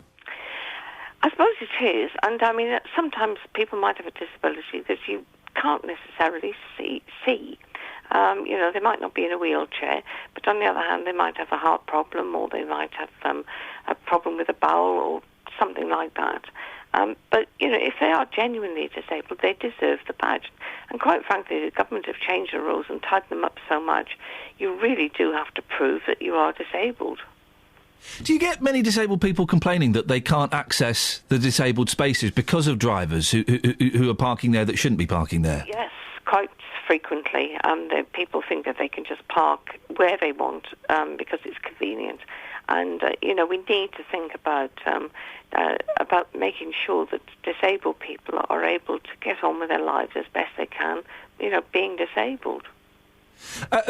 Finally, Shan, what's Bedford Borough Council's message to those people who are using blue badges illegally? You'll get prosecuted. It's something you take very seriously, isn't it? Very, very seriously. And, I think the lady that said they should have points on their licence, I agree with that as well. A fine perhaps is not quite enough. Points on the licence, I think, would be much more of a deterrent. Shan, I appreciate your time. Shan Hunt, Bedford Borough Council's Cabinet Member for Revenue and Benefits. The First Lady that Justin was talking to there. One of my great pleasures in life, and this isn't this petty of me, is... I haven't done it for a while because, as I say, I haven't got a blue badge for my mum at the moment. I need to go through those forms. But I have many times been out with my mother and parked in disabled bays and put the badge in the window. You get the dirty look, and I get out of the driving seat, and you can see someone... Do you spring out on purpose? Sometimes, yeah, because you can see someone giving you the dirty look, giving you skunk eye. So they see a fit in every sense of the word, young, man, this was a few years ago, when I was a man, jumping out of the car, able-bodied, and they really give you the dirty look. And I take my time, I get out, and I get... Might do a little shimmy. Do a little shimmy. And I've had people say stuff to, oi, that's a disabled... I've got a badge. Yeah, well, you don't need one. And I say nothing. And I very slowly close my door. I walk round to the boot of the car. I get my mother's wheelchair out. I set it up. And then I lift her out of the car. And I say, ladies and gentlemen, thank you very much indeed. Small pleasures, small pleasures. That shuts them up. Divvies. You divvies. You always get some big fella at Tesco's in a big Range Rover, 4x4, parking in the disabled bays. And it's quite intimidating. I wouldn't go up to a big gentleman and say, oi, excuse me, mate. Should we park in there? Because they might knock your lights out. But when they see you, little skinny fella, they think, I'll have him. They think they can have a pop. They can have some pot. No, they can have a pot plant. What? Dog bans. What was Justin banging on about dogs earlier on? Dogs like homework, fact, according to Justin. Oh, flipping it. It's embarrassing, isn't it? He was talking about a Great Dane that ate 43 and a half socks. Obviously, 44 was just too many. So Pedigree Pete has called in. Morning, Pete. Good morning, my friends. Well, let's not jump to conclusions yet. What have you got for us? As you know, I show dogs and that, so I've got one or two. And I was walking one of my dogs over on a local park to where I am. Yeah. And obviously they play around like they do. And one of my dogs came across a young child's goalkeeper's glove. You know, the biggest glove. Oh, yeah. And that was swallowed whole. Oh, blimey. And thank God for soda crystals, because that's what the vet, I phoned them and said soda crystal, and the glove was brought back up whole. Soda crystals? Yeah, soda crystals. Apparently it makes, well, if you have soda crystals, it makes them sick. But that's what the vet said. Lucky enough, we had some under the cabinet, under the sink, and the goalkeeper's glove was brought up straight away. And did you give it back to the child? I couldn't find. If I had, I'd have wrung his neck, because if I'd have had to go to the vet, it'd have cost me a fortune. Yeah, it was the kid's fault that your untamed dog ate his glove, wasn't it? Well, no, but he shouldn't have chucked it away, whatever, because it was in good nick. It was in good nick. Yeah, go on. Before you cut me off, can I just say one thing about these blue badges? Yes. This is my view. And my view is, if they park in any of these superstores, as in, I won't, well, all right, I will, Tesco's, Morrison's and all those. Sainsbury's, Waitrose, yeah. Why don't, and I forgot them, and M&S. Aldi. Yeah, Lidl's. Yeah. Now, Sainsbury's. Why don't they Iceland. have... Oh, I forgot about Iceland. Yeah. Oh, dear. Yeah. And farm foods. Yep. Anyway, why don't they have... Oh, no, I can't think of another one. Do I win? Yeah, you win on that one. Sweet. Why don't they have a contract with a clamping firm? Oh, yeah. And if the vehicle hasn't got a blue badge in it, clamp it. And if whatever proceeds they get from it, give it to some charity. Pete, thank you very much indeed. There we go. That's Pedigree Pete there. Wise words. Very wise words. And a lot of supermarkets. Yeah, a lot of supermarkets. Of course, you may be parking for an independent retailer. Other supermarkets are available. Yeah, or not a supermarket, maybe a high street retailer who's on his uppers. Yeah. Needs your custom. Yeah, go and use your local independent store, even though it's, like, really expensive. Oh, hang on a minute. How has Tesco's gone from owning the world to being in really big trouble? Their shares were down, or not quite their shares, I don't know the technical terms, guys, but I'll say shares were down 75% the other week. Tell you what my Tesco's has done to enrage me. Yeah? They put more aisles in, so we're all squashed up together, so we're all in each other's way, OK? No. And if you are in each other's way all the time, you're going to hate that shopping experience. Yeah, I'm not having any of that. No. But they wasn't about a year ago... Of every £7 spent in the UK, £1 was spent in Tesco's. Now, they're still making good money. I think their income last year was 2.4 billion. So they're still making good money. But how have they got it so wrong? Wonder if it was the meat thing. Horses? Well, but other supermarkets are doing all right. Yeah. With the horses. No one got arrested for the horses, did they? Or some people did, but no one got charged. There is a review out later today. Oh, about horses? Keep your eye on that, yeah. Keep your eye on it. Yeah, I wonder because I still like Tesco's.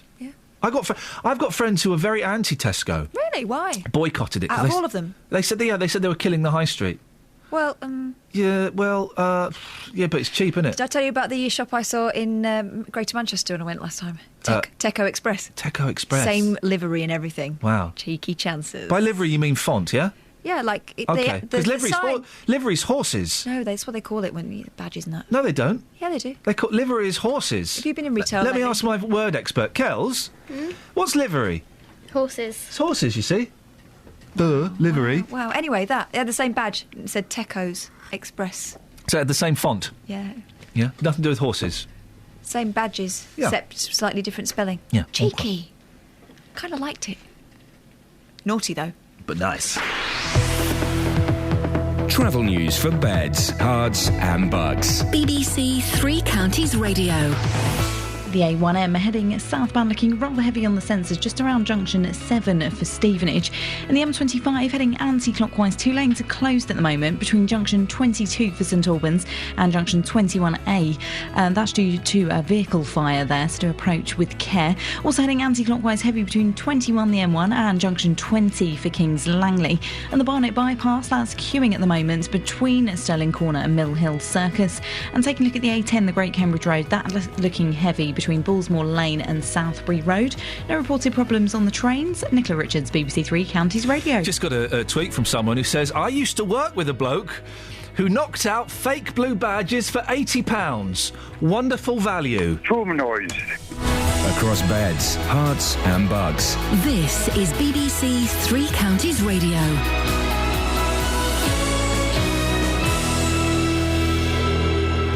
It's 7:30. I'm Simon Oxley. A Milton Keynes woman who was falsely arrested by Thames Valley Police after they raided her home has been granted £6,500 in an out-of-court settlement. A man from Bedfordshire has been fined after being caught using his dead father's blue badge. And experts in tobacco addiction claim thousands of lives could be saved every year if British smokers switched to electronic cigarettes. Three Counties Sports. BBC Three Counties Radio. Hertfordshire driver Lewis Hamilton resumes his Formula One title battle with teammate Nico Rosberg at this weekend's Italian Grand Prix. Practice starts at Monza this morning following the controversial collision in Belgium, with Mercedes team boss Toto Wolff warning the pair to race cleanly. We have made it very clear that this is an unacceptable scenario for us. You know, we don't want this to happen ever again, and the consequences are very easy. If we are not able to manage the two of them following the Mercedes-Benz racing spirit, then we need to admit that and take decisions and take consequences of, having a different lineup, probably. Bedford Rugby Club start their championship season this evening with a trip to Nottingham. Kick-off at Meadow Lane is at 8 o'clock. Luton could welcome back Alex Lawless for tomorrow lunchtime's televised match at home to Plymouth, but Matt Robinson starts a 3-match ban. John Still's Hatters have won just one of their first 5 League Two matches. The people that done fantastically well for us last year all deserved an opportunity to do, all of them deserved that opportunity to do fantastically well this year, and they did. It's an unbelievable season. But what you have to do once the season starts is identify who can and who can't. Also tomorrow, Stevenage host York. Wickham are at home to Bury. Meanwhile, at his first press conference, Watford's new manager, Oscar Garcia, says he turned down other clubs to join the Hornets. I had several offers. I was really happy to have these several offers because they came from big clubs. But as I like the squad and the way that the club wants to go made the difference to come here. Roger Federer is through to the US Open semi-finals after saving 2 match points in a 5-set win over Gael Monfils. And England's cricketers play their 5th and final one-day international against India at Headingley today. England are already 3-0 down in the series. BBC Three Counties News and Sport. The next full bulletin is at 8. If you hear a whisper, give us a shout. You heard the man. I haven't heard a whisper. That one's going to be coloured orange. Hang on a minute. What did he say? What's he going to say? If you hear a whisper, give us a shelf. Yeah. Is that what he's... Let's go through my 4 favourites, shall we? Yes, okay, here are my 4 favourites, in no particular order. One. If you hear a whisper, give us a shout. Mysterious. Yeah. I love that. If you hear a whisper, give us a shout. DIY. Hi, I'm Simon. I'm a saxophonist. If you hear a whisper, give us a shout. Honking. If you hear a whisper, give us a shout. There we go. Excellent stuff. Everyone is involved. Everyone is involved. Thank you very much indeed, guys. 08459 455 555. Now, yesterday we spoke to Jill Thompson, who's becoming a little bit of a regular on the show. She's been campaigning against the benefit cuts that she blames for the death of her brother, David Clapson, from Stevenage. Just a reminder, David was a diabetic former soldier who'd fallen on hard times. He died last summer, 18 days after his job seeker's allowance was suspended. The cause of death was a lack of insulin, but it was found he couldn't afford to keep his medication cool, couldn't afford to keep the fridge running. The cupboards were bare, save for a tin of soup and a box of tea bags. Well, the Labour MP for Oldham East and Saddleworth, Debbie Abrahams, has called for a full investigation into David's case and joins me now. Morning, Debbie.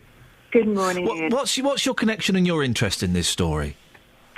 Well, I've been calling for an independent inquiry into sanctions for about 9-10 months now.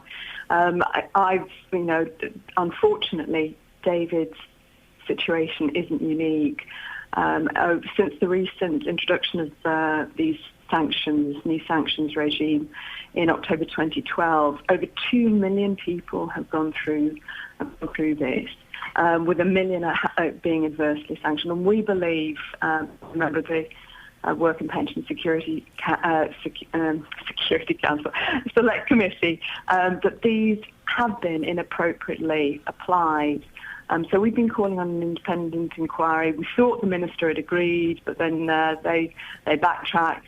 And we have, quite significant evidence to say that, as I say, they're being inappropriately applied. You raised this issue in the House of Commons yesterday. What was the initial response from the government? Very dismissive, very disappointing, to be honest. Very disappointing indeed. Is there anything else? Where do you take this now? How does it work? Well, we're absolutely delighted with what's happened around the petitions. I think I checked this morning, 197,740. So I know. I think it was about 180,000 yesterday, so it's going up so quickly. Absolutely. And this is the way to make the government sit up and listen. Social security is there for every one of us.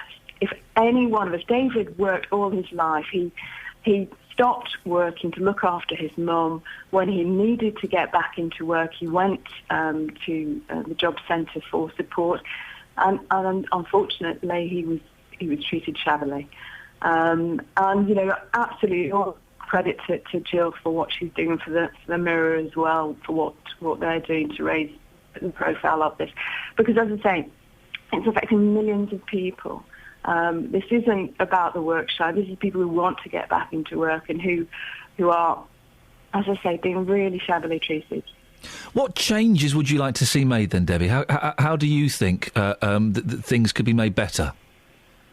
Well, we believe, because I've experienced this myself. One of my constituents, who actually had a heart attack during a work assessment, was then informed through the post that he'd been sanctioned. He had to stop. He was told by the nurse, "You have to stop this assessment now. Go to hospital." And then he was sanctioned. Exactly. This is going on up and down the country. But I also had a whistleblower, somebody who'd worked in the job centre, who came to us and told us what was happening. And there have been other whistleblowers since then. There is a deliberate policy about applying these inappropriate sanctions. It is to get people off register and what they call off flow, so they don't count, not just in terms of social security payments, but they also don't count in the unemployment fee. Well, let's hope you get somewhere with this. The whole story about David is very, very sad. I'm going to go off on I'm going to ask you a question, Debbie. I hope it doesn't seem flippant on the back of this very serious story. I was just worried. When you stand up in the House of Commons to speak in front of everyone, yes. Do you get nervous? Sometimes it depends. Some of the occasions are quite, really important, aren't they? And it's such an iconic place and such an historic place. To stand up there, I would be petrified. I feel very privileged and honoured to do the job that I do, and I do take it seriously, possibly too seriously at times. But as I say, you're there to represent your constituents, and it really, for me, every time I do stand up, I know that. Debbie, listen, I appreciate your time and thank you very much, and keep in touch and let us know if you make any progress. Labour MP for Oldham East and Saddleworth, Debbie Abrahams, who's speaking out on behalf of David Clapson, and, of course, his sister Jill, who we spoke to yesterday. I've often thought that. I'm glad I asked her that. I was wondering whether I should or not. She took it in the spirit it was intended. I'm sure you do, because you know it's not a friendly crowd either. And also, you get all that. And you get all that. Oh, da, da, da. Which is ridiculous. They're grown men and women, and I suspect it's primarily the men that are doing it. You don't hear any. You don't hear any women doing it. But what is that all about? And I know there's an argument. Oh, it's a good bit of theatre. Yeah, but those plums are running our country. Yeah, it's a good bit of theatre, but could you stop that for a minute and actually make some good decisions? Prime Minister's Question Times. I listen to occasionally, but you just think, if I was in a school debate or an assembly or in a meeting here, and someone, every time someone made a suggestion or asked a question, I'd get suspended or booted out. It's rubbish, isn't it? You know they get the questions in advance. Oh, yeah, so they can... it's not off the cuff. They can prep an answer. What do you think? Yeah. If I was Prime Minister... They can pick the ones they can answer well. Prime Minister's Question Time. You can just ask any question you want, and let's come on then, let's duke this out, mano a mano, and see what happens. You'd have quite a lot of moments where you go, I don't know, let me have a... Can I come back to you on that? Can I call you in the week on that one? I need to check some stuff. I think we're going to do this, but let me just check. But then the week after, you'd get an honest response. You get a set number of questions. No, and you can avoid the question. Look at us upset with the political system. You just avoid the question, and then all it is who was when they talk about it on 5 Live, it was who was the cleverest, who did the best put downs, who came off looking like a plum. But you're going to do a good put down because you've got a few hours to think about it. You're going to think of the best one. They've got script writers. Yeah. For goodness sakes, David Cameron and Ed Miliband they've got gag writers working for them. They've got the same people that wrote The Far Show working for them. They haven't, have they? Well, I think David Cameron's got The Far Show guys and Ed Miliband's got The Last of the Summer Wine guys. That explains a lot. I would love it if you were Prime Minister. I'd be wicked. If only just for a day. It would be just a day, wouldn't it? I don't think you have to do it for a day. In my utopia, which I'm planning, everyone will be Prime Minister for a week. You'd have a week of doing it. What if you couldn't be bothered? Yeah, I couldn't be bothered. Well, then Can you do mine twice? No, well, then you wouldn't get the benefits. I'll do the writing. You wouldn't reap the benefits of you'd be put in I don't know. I've not thought it through properly, like a prison or something. You know what would happen? Yeah. Barack Obama would get fed up. Yeah. Because everyone would want to meet him. Oh, I just want to go and and he's for heaven's sake, really? Yeah. I don't. Not a new Prime Minister? I do not condone. I hate it. This story about these celebrities having their sex pictures put online. Wow, how did we leap to that? Well, but I hate celebrities having their privacy invaded, but I wish someone would put Barack Obama's private phone number online. Why? I'd phone it. What would you say? All right, mate. Okay, let's do the chat now. Okay. Hello.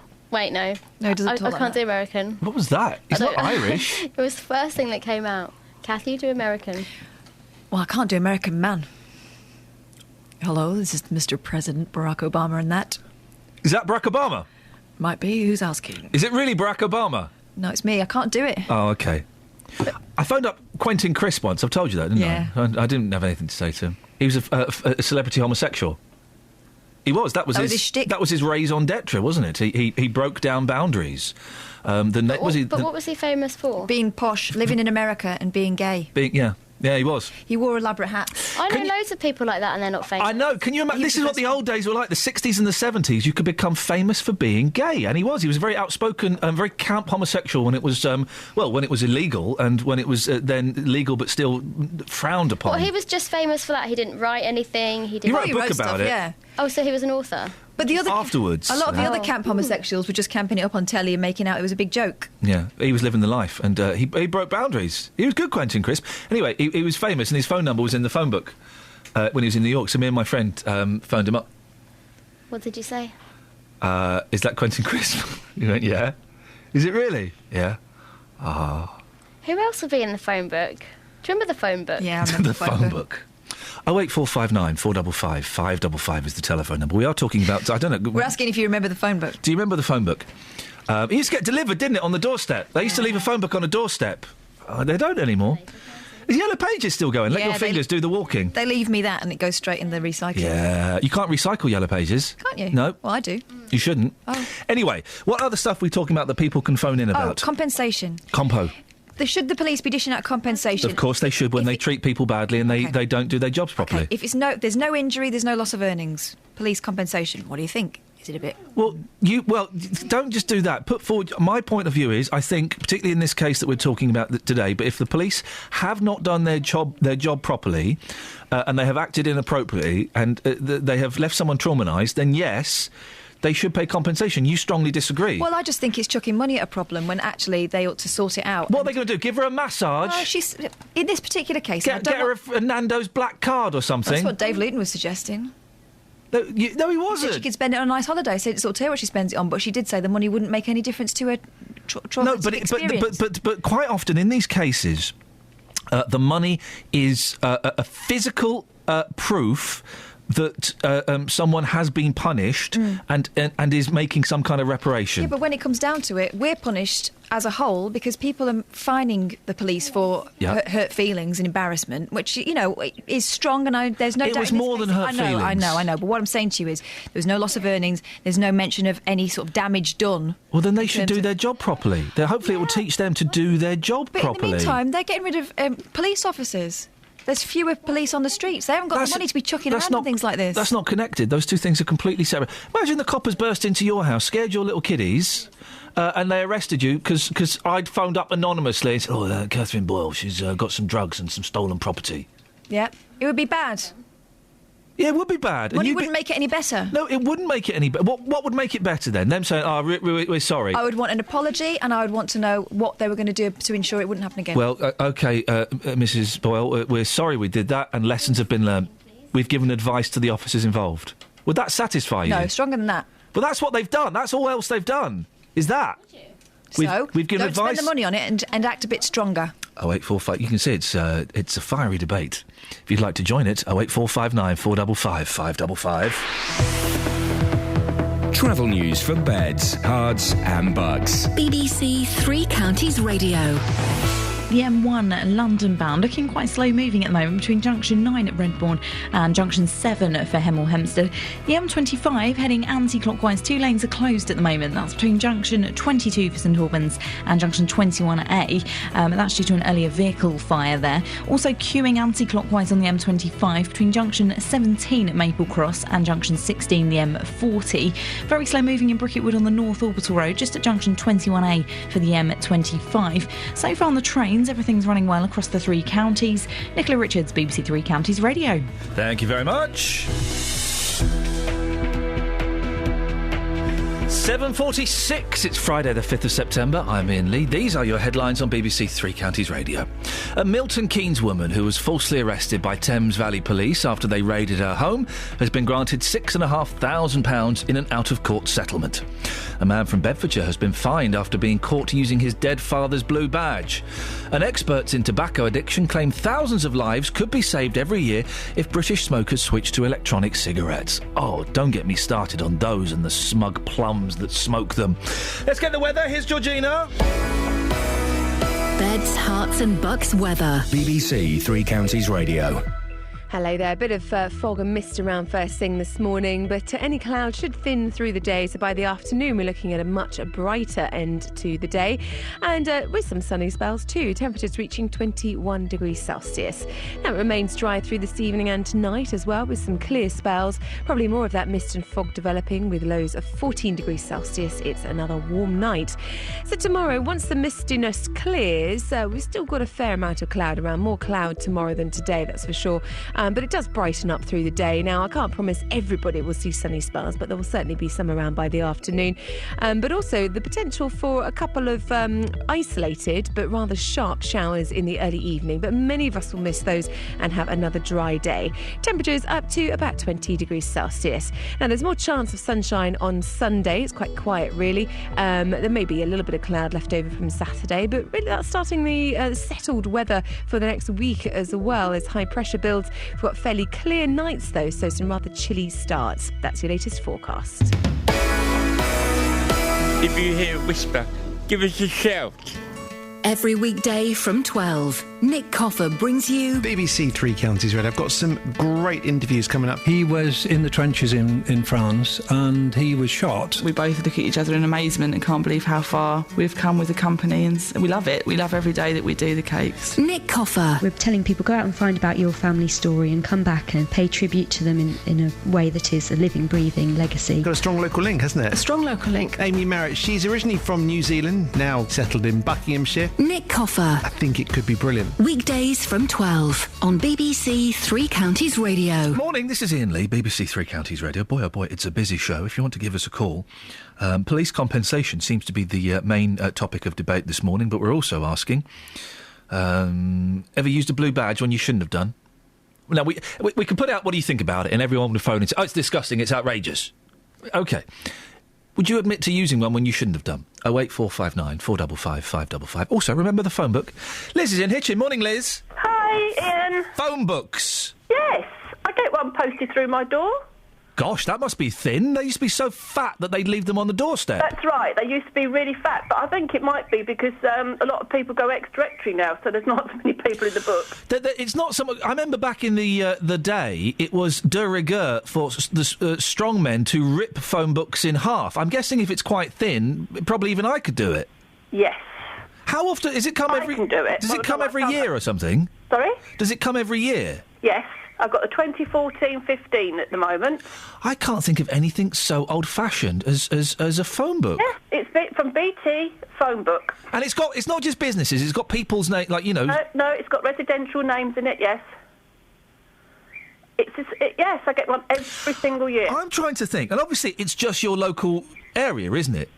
I don't know, to be honest with you, but yes, I get one all the while. When would you? I'm just trying to think. When would anyone need to look up a civilian's phone number that they didn't already have?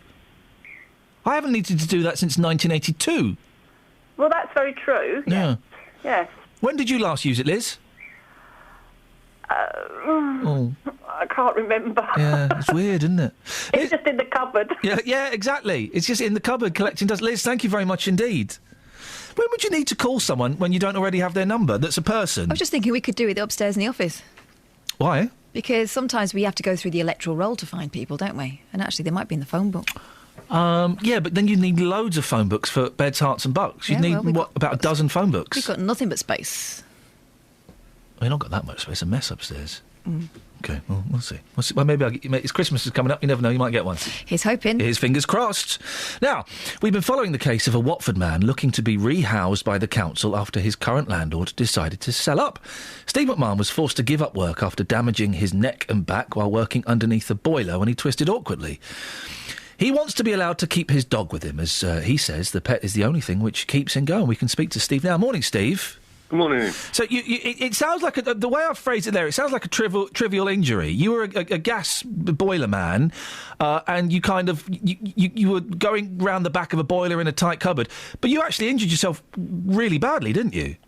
Yeah, I herniated 2 discs in my neck and displaced a further 4. So it's basically equivalent of breaking my neck in 1, possibly 2 places. And you've not been able to work since, and you've been in agony. Pretty much, yeah. I'm on about 15 to 20 tablets a day, and in the past 18 months I've had equivalent of about 16 facet epidural type injections into my spine and neck. And the reason that Lionel, for that is indeed the dog's name, is so important to you. Well, you tell us why he's so important. Well, pretty much, he gets me up in the morning. Some mornings it's very difficult. I don't sleep very well, as you can appreciate, and every morning, it's a struggle to get up. I start the day with a handful of tablets, and I end the day with a handful of tablets. And it'd be very easy for me to just lie down and let the day go by. But when you've got an animal looking at you, wanting to go out, and it forces you to get up. It forces you to go out. It forces you to do a bit of exercise. Yeah, because it's not just you that you're responsible for. You are responsible for another living thing. So you've got to do stuff. Well, exactly. When you rescue an animal, you've got a duty of care to provide food, shelter, an exercise to it. So now, we spoke recently because you're being kicked out of your place because your landlord wants to sell up. And Watford Borough Council said, yeah, we can find your place, but I'm afraid Lionel's going to have to go. You can't bring the dog with you. That's where we left it the other day. I believe that there's things have moved on a little bit. Where are we now? At the moment, it's 50-50. I may have a chance of a property. They're actually viewing it today. Would have doing an inspection on it today, and with the landlord's consent, they have said that there's a possibility I can keep the dog. Hey. But there is a bit of a caveat to that as well. Go on. I've had to sign an agreement that I've got to give back approximately 18 to 20% of my benefits back. The housing cap for the Watford area is £650 per month. Yeah. The landlord of the property wants £700. So Watford have turned around and said that they're not going to pay any extra, and I have to pay £50 out of my benefits. Now, it may seem very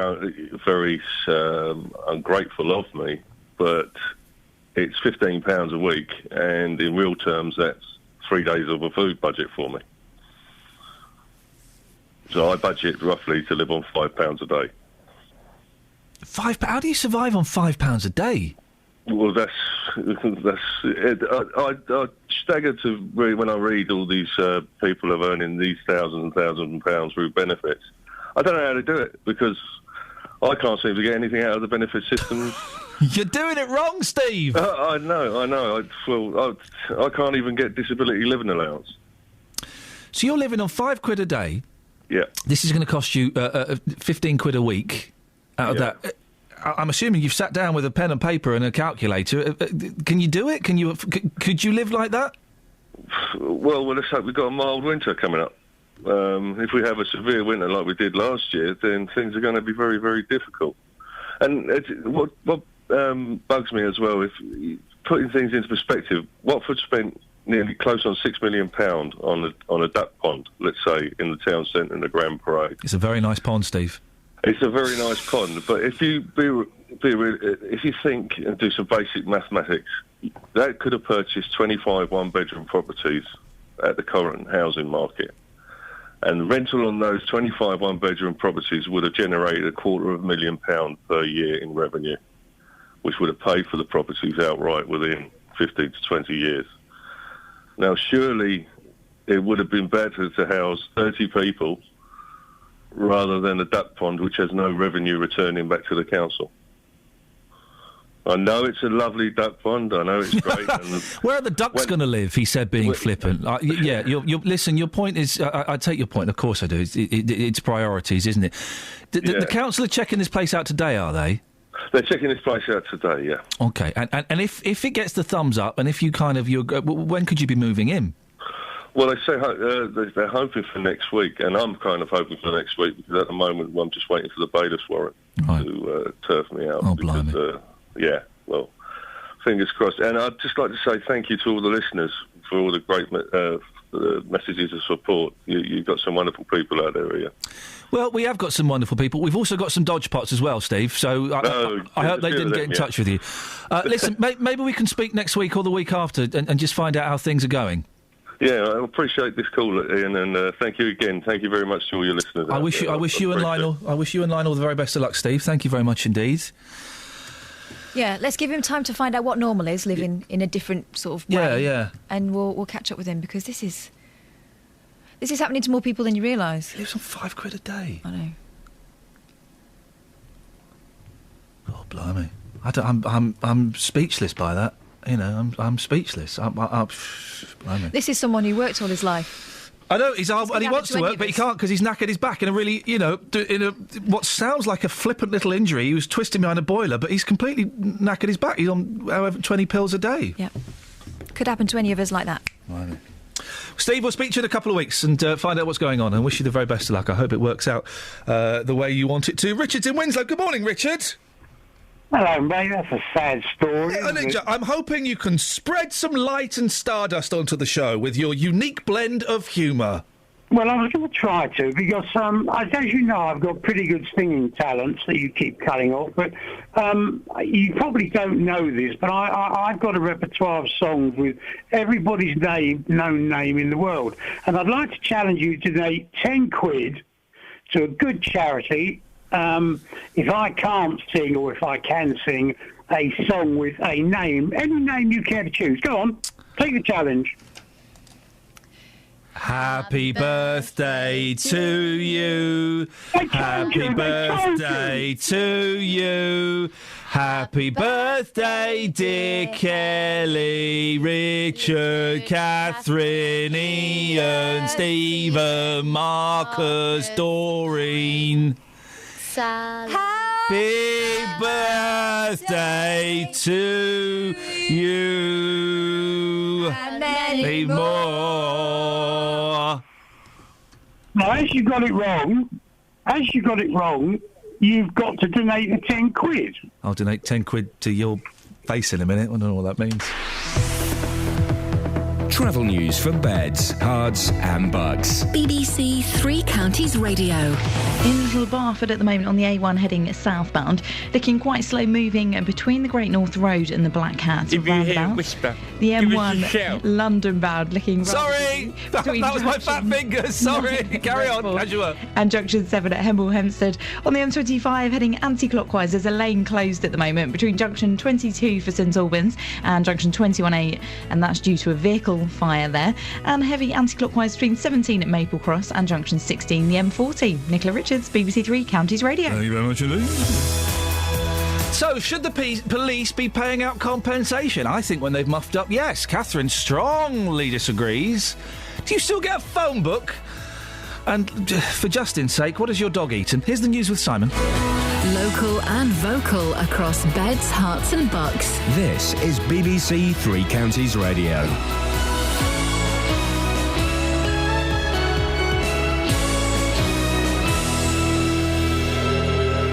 It's 8 o'clock. The headlines: compensation for Milton Keynes woman wrongly arrested in police raid at home. Bedford Council will keep prosecuting fake blue badge holders, and health experts now backing e-cigarettes. BBC Three Counties Radio. Thames Valley Police has paid £6,500 in an out-of-court settlement to a woman from Milton Keynes they wrongfully arrested. Officers raided Louise Davis's home following allegations she was hiding stolen property and drugs. It later became clear the anonymous tip-off was false and Louise was completely innocent, but she says it's left her traumatised. I'm left with the memories of what happened. It wasn't just things like having the cuffs put on you. When I got to the station, I was put in a dirty cell. To be poorly and put in a cell for a crime you did not commit, they basically didn't have a clue what was going on, and it was absolutely petrifying. Bedford Borough Council is promising a zero-tolerance policy towards people who abuse the blue badge disabled parking system. A man from Kiso has been fined after using his dead father's badge in the town. Councillor Sian Hunt says they will continue to take firm action. They'll get prosecuted. Fine perhaps is not quite enough. Points on the licence, I think, would be much more of a deterrent. But if people want to report cases to us and if they think there's abuse, we'd be more than happy to sort them out. The President of Ukraine believes a ceasefire deal with Russia could be reached within hours. Petro Poroshenko was speaking at the NATO summit in South Wales, where tougher sanctions against Moscow are expected to be announced today.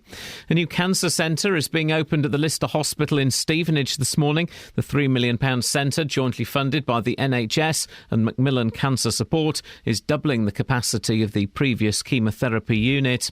Experts in tobacco addiction claim thousands of lives could be saved every year if British smokers switch to electronic cigarettes. Last month, the World Health Organisation recommended banning the use of e-cigarettes indoors. More details from Jane Draper. Electronic cigarettes are still relatively new, and these authors writing in the journal Addiction acknowledge that we don't yet have all the answers about their long-term impact on people's health. But they say it's clear that e-cigarettes are much safer than conventional ones, and they argue the level of exposure from chemicals in vapour from the devices couldn't be expected to cause health problems to people nearby.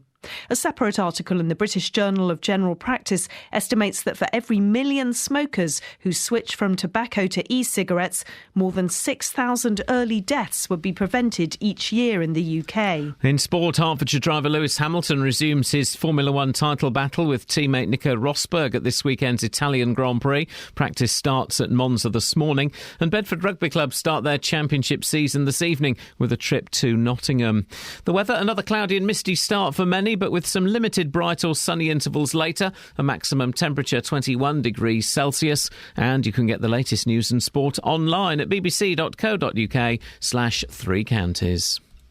Today on BBC Three Counties Radio. From 9. The JVS Show. With the big phone-in, the hottest topic of the day and your consumer problems. From 12. Nick Coffer. Showcasing the very best of beds, hearts and bucks with great guests, loads of advice and the music you love. From 3. Roberto Perroni. I'm here with a roundup of the day's news, the latest travel and your stories. From 7. Mark Forrest. I'll bring you the best bits from everything that's been happening on BBC Local Radio. Today on BBC Three Counties Radio. Hi, I'm Simon. I'm a saxophonist.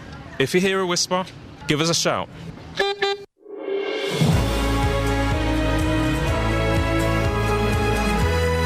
Morning! This is Iain Lee, BBC Three Counties Radio. What a busy show we've got this morning. Let's have a little recap. Police compensation. Woman was wrongly arrested in Milton Keynes.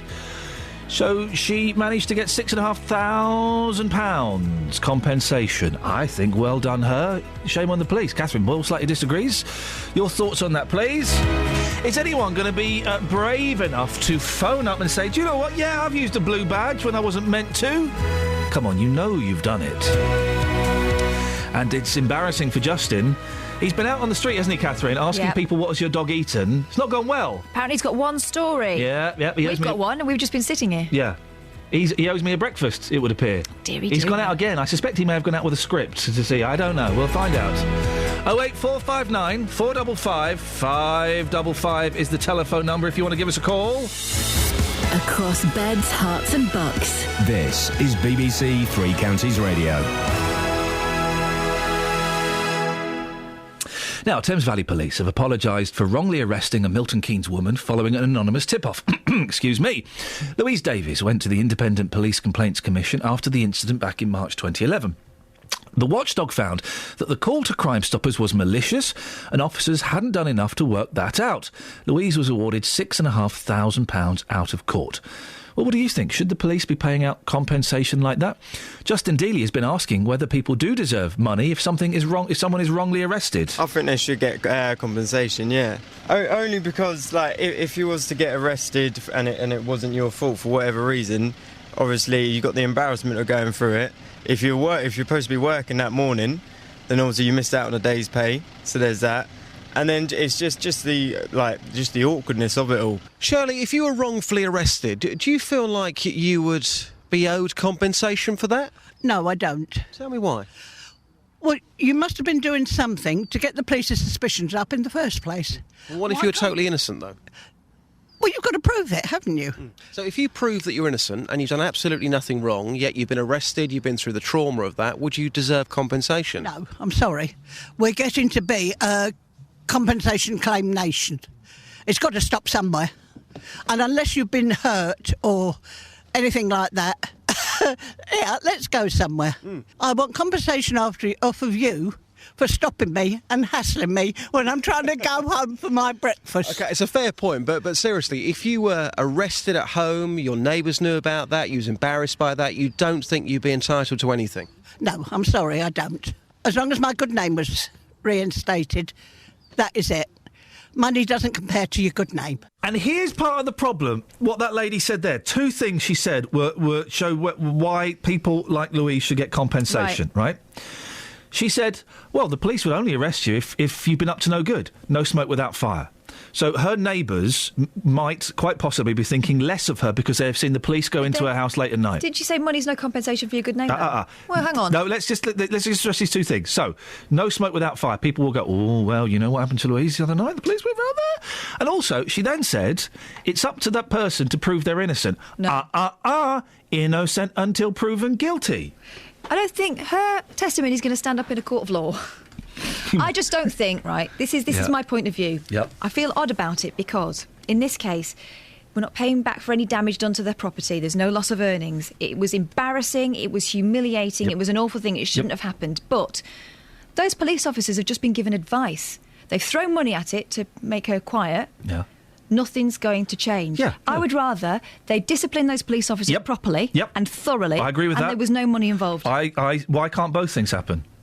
Well, because you're punishing the entire police force, and we're, as a result, all of us are going to suffer because there'll be fewer police on the streets. But there are not going to be fewer police on the streets because Louise Davis has got $6.5 grand out of them. If this is the way they do things, settling out of court so that you don't get dragged through.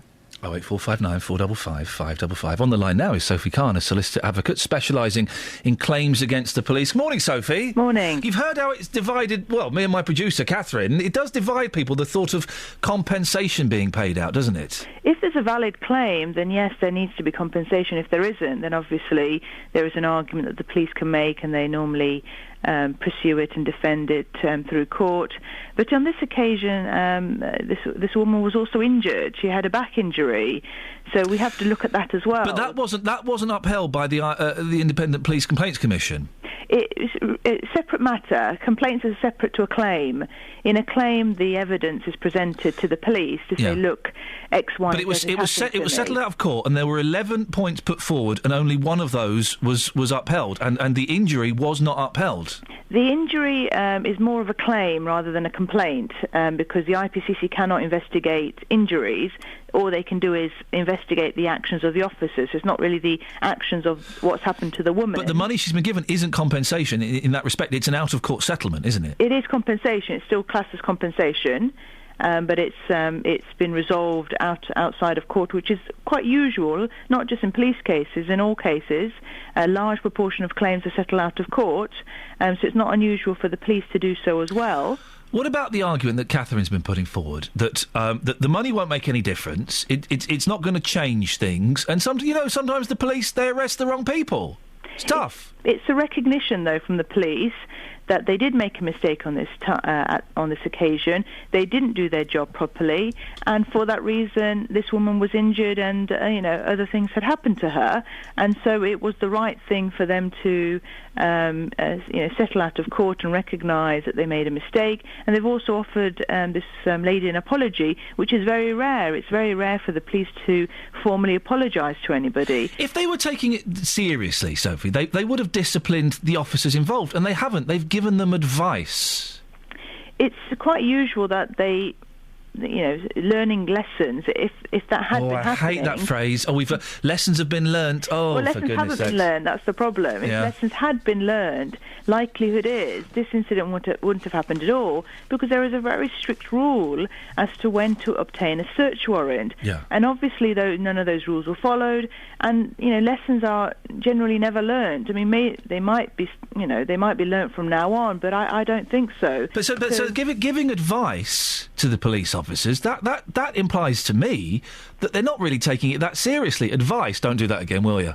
Well, the complaints procedure, I'm not a massive fan of the complaints procedure. I can't say I 100% support the IPCC, because when I come across them, there's nothing there. Only 1 in 10 complaints are ever upheld, and there's not really any kind of address or redress or any accountability following from the complaints. You really do need to bring a claim against the police, and following on from that, you're then taken seriously. And in this occasion, there is a recognition that they did something wrong. So you do have to go the extra step. You mentioned the extra step. If this wasn't about money, and if these cases aren't about money, then why do they get settled out of court? Because if it was about being proved that you were right and the police were wrong, then surely, and you had the confidence of your convictions, there's a pun, then surely you would take it to court so that there was an official decision, wouldn't you?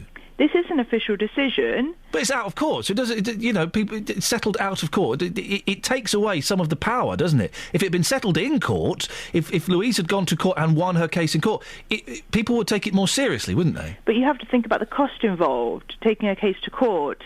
The cost would be covered if she won. Yeah, thousands and thousands of pounds would need to be spent, and to settle a case out of court, you save thousands of pounds to make the same point. No win, no fee. There's all those solicitors that will do things like that. It's a little bit of bargaining, isn't it? No, you still have to think about the cost. What is the cost of bringing your claim? And the police also have to think about the cost of defending a claim, and they have to be real, and, you know, the claimants and the defendants have to be real, and they have to protect the costs. And if they feel that a case can be settled, their duty to their client and to the court as well, and to the justice system itself, is to prevent cases going to court when they can be settled. And that's what usually happens, Ian. It's not just in the police case. This is something that across the board, cases are generally settled before trial. I always think that does imply that someone thinks they've got away with it, and they've not. And I know what you mean about the expense. Of course, it's really expensive. It's a cost issue. We have to, as solicitors, we have to act in the best interest of the client and the court system and the justice system itself. And if we feel that, look, we're going to be preventing excessive costs, we then have to advise, look, try to settle this case. That's the duty on everybody. So then it is about money. Then it's about money that you are saving, and also about the money that you are being given out of court. Out-of-court settlements are based on case law and what has happened previously. So you rely on those cases to say, you know, X a couple of years ago got this amount for the same kind of incident. So you do base it on what's happened previously, if there had been a case, you know, previously that you can rely on. But it's very much about being pragmatic, being very much about respecting the system, and also trying to prevent any excessive costs, because the police are a public authority. So the any kind of cost they have to pay out, that's what our tax money. So we've got to think about that as well. This could put police officers, if they think they're going to get, the stern finger wagging and fined, this could put officers off doing their job. But this has been happening for hundreds of years. I mean, false imprisonment is an ancient tort against the police. If a police officer stops you and detains you unlawfully, that kind of claim has been established hundreds of years ago. So it's something that has been going on for years, and something that the police are aware of. They have their legal teams, they have their complaint system that you're aware of, but it's not something new. It's not a new phenomenon. It may be new to some people, but this has been happening. When constitutional rights are infringed, there is a claim that has to be brought to put that right. Sophie, nice to talk to you. Thank you very much indeed. Sophie Khan, solicitor advocate, specialising in claims against the police. Well, you've heard the argument there. 08459 455 555. Should the police be making payments out in situations like this? Travel news for beds, cards and bugs. BBC Three Counties Radio. In Little Barford, slow moving on the A1 heading southbound between the Great North Road and the Black Cat roundabouts, and getting reports in of the A421 at the moment being partially blocked between junction 13 for the M1 and also Newport Road due to an accident that's happened there. Same thing for the M25, there's a lane closed at the moment between junction 22 for St Albans and junction 21A. That's following an earlier vehicle fire that happened there.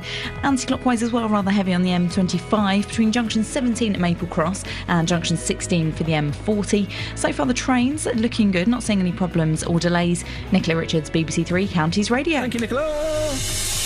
8:16, it's Friday the 5th of September. I'm Iain Lee. These are your headlines on BBC Three Counties Radio.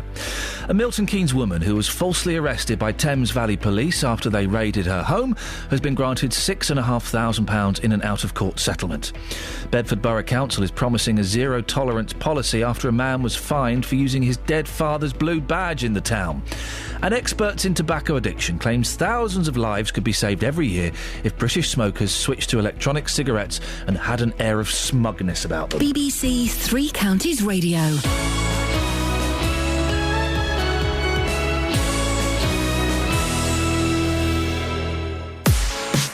Tomorrow, we've got an extended Three Counties sport. We're live from midday at Kenilworth Road as Luton hope to register only their second win of the season. He goes for goal and he does reduce. Here is Luke Rooney with a speculative effort. When the final whistle goes there, attention turns to our other teams in League Two. Stevenage host York. The header comes in and Dean Wells has got to that one. And Wickham entertain Bury. What a goal for Wickham. It's Peter Murphy, his third of the season. All three games live in Three Counties Sport. Tomorrow from midday here on BBC Three Counties Radio. Hi, I'm Simon. I'm a saxophonist. If you hear a whisper, give us a shout. What's your show's catchphrase? Don't think you got one. We've got one. That. It's a good one as well. It's a strong one. We stole it off of a woman who runs a Cliff Richard fan club. I remember her well. Yep. But what's yours? I don't have one. Tell us without mentioning any company names, please. Yeah, that kind of thing. I love it when they mention a company name. Well, I'm glad you do. I don't. I know, because your voice goes like that. You get really angry with them. No, I do. I know. I love it. Depending on how angry, sometimes I cut people off for doing it. I know. Well, if I say don't name a company, and if you do, expect to be cut off. They're nervous. They're not professional broadcasters, and they're talking to you. That's a lot of pressure on some of these plums. Listeners, callers. Some of these plums? The callers. It's a lot of pressure. They're nervous. They're talking to JVS.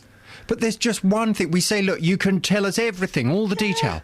Just don't name the company. I love it. You say that and straight away they go, well, I rented a car from Hurt. Well, I bought some clothes from John Lewis. I love it. Yes. They're nervous. Give them a break. Come on. The trouble is, you see, I mean, if somebody names a company... Yeah. And then they go on to make the most terrible accusation... Yeah. We can't allow that. I know, but come on, cut them some slack. They're not professional. They're not Sony Award winners like you are. But I've got a mortgage to pay. I'm not going to allow somebody, just because they're nervous, I'm not going to allow them to destroy me and everything I've built up, my empire. Have you got an empire? I'd love to see it. Well, it's a small one. Oh. By the way, can you tell I've been alarmed by a team of professionals? I don't know what that means. I've had a team of high security intellectuals. What? And they have rigged a system. You've got an alarm system at home now. I asked for extra security in my lounge. Yes, what does that mean? I said, it houses my Royal Dalton with the hand-painted periwinkles. I need extra security in there, and they've put it in there. So you got a burglar alarm? Yeah. Great, serve loads of people. I've got one. They're brilliant, aren't they? Not like mine. Mine's high security.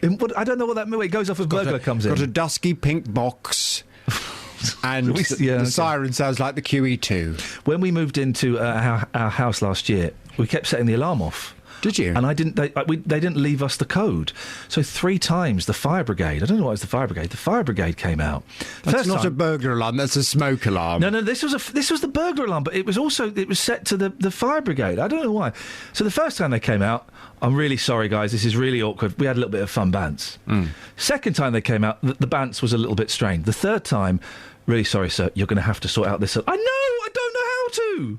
So we managed. We've got it sorted and fixed and done now. So it's. I don't understand why the fire brigade are coming out for a burglar alarm. I don't know. It's all been sorted out now. So the police will come if they need to.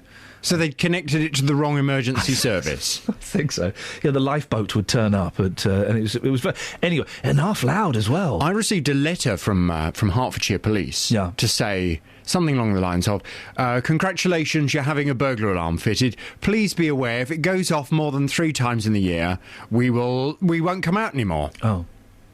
Gosh. Oh. So if like false alarms, though? Yes. Yeah. So if you've had them out 3 times, you probably, if you had a fire now in your house, the fire brigade would tell you to sling your hook. I think if the alarm goes off 3 times or more, you should be charged. And I did say to them, do I need to pay something for this? And they said, no, just sort it out. But I think you should be charged. 150 quid a pop.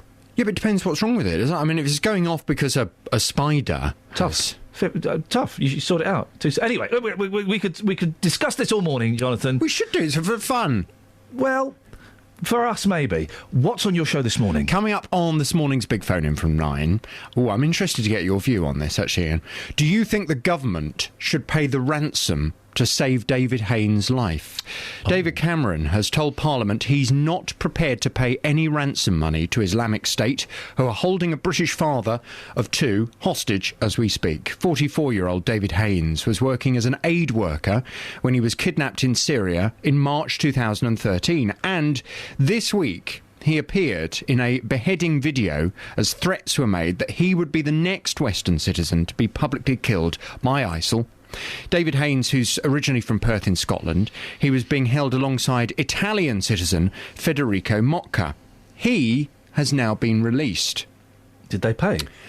Well, whilst all European states deny it, there's a long history of European hostages being released by terrorist groups with no reasonable explanation other than the ransom was paid. So from 9 this morning, I want your views on this. Our Prime Minister has made it quite clear, and they always do, don't they? They always say, the British government does not pay ransoms for hostages, for British hostages. But ultimately, here we have a man, this is not a soldier, this is not a man who went over there fighting in any way. This was a man who went over as a British aid worker, helping Syrian refugees. He was in a refugee camp in Syria, and he was kidnapped by these ISIL members. Now his life is under severe threat. Should our government pay the ransom if ultimately it saves him? Oh, you're contemplating this. I can see it on your face. I've often thought no, but my reaction to this one is yes. Yes? Yeah, I'm just thinking if that was my mum, Imagine. or my brother, or someone, yes. Yes. We find the money for so many other things in life, don't we? Here we have a British man who doesn't deserve in any way to die. He doesn't deserve to be killed by these awful barbaric men. And yet it looks as if he will die, certainly unless a ransom is paid, like ransoms appear to have been paid by other European governments. Well, from 9 this morning, I want us to debate this. Do you think the government should pay the ransom to save David Haynes' life? You can call me from 9 on 08459 455 555. On FM, AM, online and digital radio. This is Iain Lee. On BBC Three Counties Radio. Story that pops up from time to time. Someone being a bit cheeky, using someone's blue badge for easy, cheap parking. Often it belongs to a family member. Well, the case of this gentleman, Ranjit Dillon from Keso, he's been fined for using his dead father's badge. His excuse, it's convenient. Of course it's convenient. It's a blue badge. We can speak now to Paul Slowey, a blue badge fraud investigator for a specialist investigation and criminal prosecution company. Morning, Paul. Good morning, Ian. How common is it for blue badges to be misused? It's about 1 in 5. And have you come across people... Quite often we hear stories about someone using their nan's badge or their dad's badge, but when they're still alive. Is it common for the badges of dead people to be used? Yeah, what we find is 80% of what we deal with are people using their relatives' badges. But we find about 10% of the people we catch are now using a deceased person's badge. How do you catch these people? What do you do to find... Are you given tip-offs? Yes, we are. We follow up tip-offs from council staff and also from members of the public phoning in and reporting people. But we also have databases, so we can actually check the serial number on the front of the badge and find out whether the person is alive or not. And how is the person then confronted? Do you knock on their door? Is a letter sent to them? How does that work? No, we'd confront them, and we would do that with the police. So it would be council officers working in partnership with the police. The person would be confronted and then either arrested or dealt with by the council. I bet they come up with some fantastic excuses, don't they? Well, quite often they say that the person is at home, and as you confront them, you know that they're deceased. And right. You sort of then say, well, I don't think they are at home. And then you get, well, no, actually they're not. They've been dead 2 years. And the chap's been driving around using his deceased father's badge and parking in disabled bays. And the impact is, of course, that disabled people can't park because he's very selfishly parking in that bay. I was going to say, Paul, in the great scheme of things... And this is coming from someone who's got a mother who is disabled and had at least a blue badge. We can apply for another one. It's not the biggest crime in the world, is it? No, it's not. But it's something that annoys people. It's like graffiti, abandoned vehicles, dog fouling. They're kind of things that make our environment worse, and they shouldn't happen. And we should do something to tackle that and stop people doing it. But no, you're absolutely right. There are much worse things going on. But at the same time, local authorities do need to enforce the blue badge scheme. How efficient are local authorities when it comes to enforcement of this scheme? It varies from authority to authority. On the whole, not very good. And how could they improve? I think more enforcement. More work for you, of course. Would be nice. Would be nice, wouldn't it? More work for my team. Your team. And is that how it works? You've got a team of investigators sort of out and about? Yeah, I tend to use retired police officers. Oh.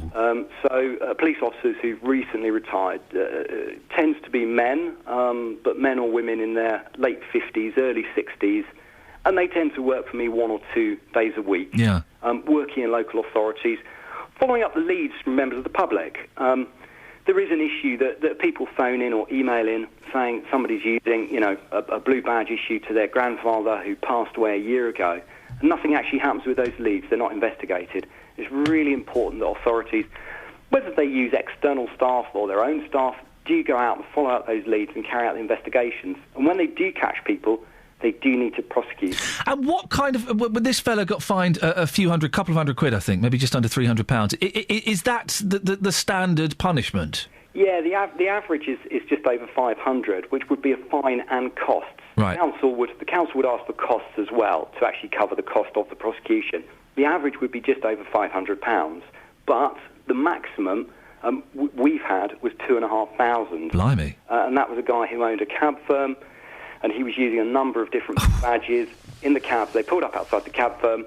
He'd give his drivers a badge. They put the badge on display, and there'd be a whole row of cars with blue badges parked outside the cab office. Oh, that's beyond cheeky. That's brazen, isn't it? Well, yeah, that's getting towards fraud. Yeah. Really. And that's what he was prosecuted for, and he paid a fine of £2,500.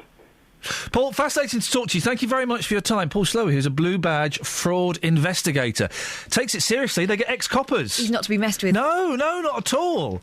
And I just picture the image of getting into your car. Excuse me, sir, I'm a blue badge fraud investigator. That's not your badge. Is my dad? Is at home? Yeah, we know he's dead. No. What do you do? Just run away? Fair cop. Fair cop, isn't it? 08459 455 555. Travel news for beds, cards and bugs. BBC Three Counties Radio. In Little Barford, looking slow at the moment, approaching the Black Cat roundabout on the A1. The A41 at the moment, getting reports of it being partially blocked between junction 13 for the M1 and Newport Road following an accident there. The A1M's looking heavy heading southbound between junction 8 and junction 7 for Stevenage. And the M1 London bound, rather heavy moving on camera between junction 9 for Redbourne and junction 7 for Hemel Hempstead. The M25 heading anti-clockwise, there's a lane closed at the moment because of a vehicle fire between junction 22 at St Albans and junction 21A. So far, taking a look at the trains, everything's running well. No reported problems or delays. Nicola Richards, BBC Three Counties Radio. Across beds, hearts and bugs. This is BBC Three Counties Radio.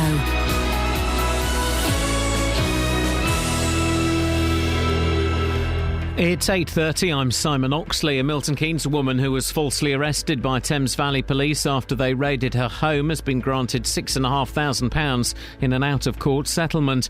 The president of Ukraine believes a ceasefire deal with Russia could be reached today. Petro Poroshenko was speaking at the NATO summit in South Wales, where tougher sanctions against Moscow are expected to be announced. And Bedford Borough Council is promising a zero-tolerance policy after a man was fined for using his dead father's blue badge in the town. Three Counties Sports. BBC Three Counties Radio. Hertfordshire driver Lewis Hamilton resumes his Formula One title battle with teammate Nico Rosberg at this weekend's Italian Grand Prix. Practice starts at Monza this morning following the controversial collision in Belgium. We have got a great car, got a great team, and we have the ability to win all the races, have 1-2s for the rest of the races, and that's really we've got to get back to that because we were doing it for a while, and that has to be the target. Bedford Rugby Club start their championship season this evening with a trip to Nottingham. Kick-off at Meadow Lane is at 8 o'clock. Here's flanker Nick Fenton-Wells. Last year was a disappointment, and we've drawn a line under it, and we're moving forward. So for us, it's all about pushing for top 4 again, and sort of, going hard into BNI Cup and getting back to the place that we were in both competitions. In football, Luton could welcome back Alex Lawless for tomorrow lunchtime's televised match at home to Plymouth, but Matt Robinson starts a 3-match ban. John Still's Hatters have won just one of their first 5 League 2 matches. I'm not really worried about the start in terms of it being mixed. More concerned with the slight lacks of discipline in our game, I think, that have contributed to that. Also tomorrow, Stevenage host York. Wickham are at home to Bury. Roger Federer is through to the US Open semi-finals after saving 2 match points in a 5-set win over Gael Monfils. It's just unbelievable to win matches like this at slams, I've won other big ones in other places, but over best of 5, saving match points against a player like Gael in an atmosphere that it was out here tonight, it's definitely very special. And England's cricketers play their 5th and final one-day international against India at Headingley today. England are already 3-0 down in the series. BBC Three Counties News and Sport. The next full bulletin is at 9. If you hear a whisper, give us a shout. Or I'll come round, break your legs. If you hear a whisper, give us a shout. Iain Lee. BBC Three Counties Radio. Double whammy. Morning. This is Iain Lee, BBC Three Counties Radio. Your calls, please, on blue badges. How seriously... Do you think we take it too seriously, the blue badge fraud, someone using a disabled person's badge when perhaps they shouldn't? And is anybody going to phone up and admit that you've done it? You've done it, haven't you? You're probably scared after listening to that last fella. 08459 455 555 is the telephone number. And also the police paying out compensation. If the police have done something wrong, then they should pay compensation, shouldn't they? Well, I know Catherine strongly disagrees, but your thoughts, please. 08459 455 555. Now we're joined by Rita in Watford. Good morning, Rita. Good morning to you. Now, Rita, I've been told by my team that you are very upset. You've had something quite horrific happen to you. I have, and I'm in a terrible state. Tell me what's happened, love. Last Sunday week, I went on my scooter down Casbury Park. Parked it by the cafeteria after I'd driven round the park. Went to the ladies' toilets, come back past the cafeteria to go to my scooter to get the money to get a cup of tea so I could sit in the middle and read. And a biggest dog I've ever seen run out, jumped me and held me to the ground by my shoulders. I was hit hard on the tarmac. And a man come and pulled him off, and there were several arguments between them over this dog. I called the police straight away. They were very nice when they came, but it took them 2 hours. And I am hurt all over, and my nerves are gone. And I'm already attending different hospitals for cancer. And I've rung solicitors all over Watford yesterday, and I can't get anybody to help me. I've been promised help and nothing come. And this was in the Watford Observer last Friday, and this happened last Sunday week.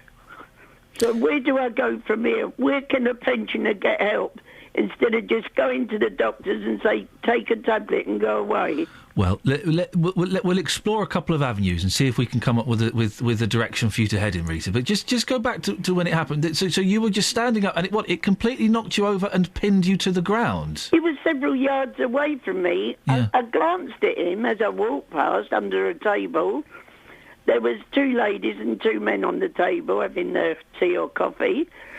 I was walking towards my scooter, not even looking at him. And it said in the paper I was on the grass verge. I was on the tarmac. Mm.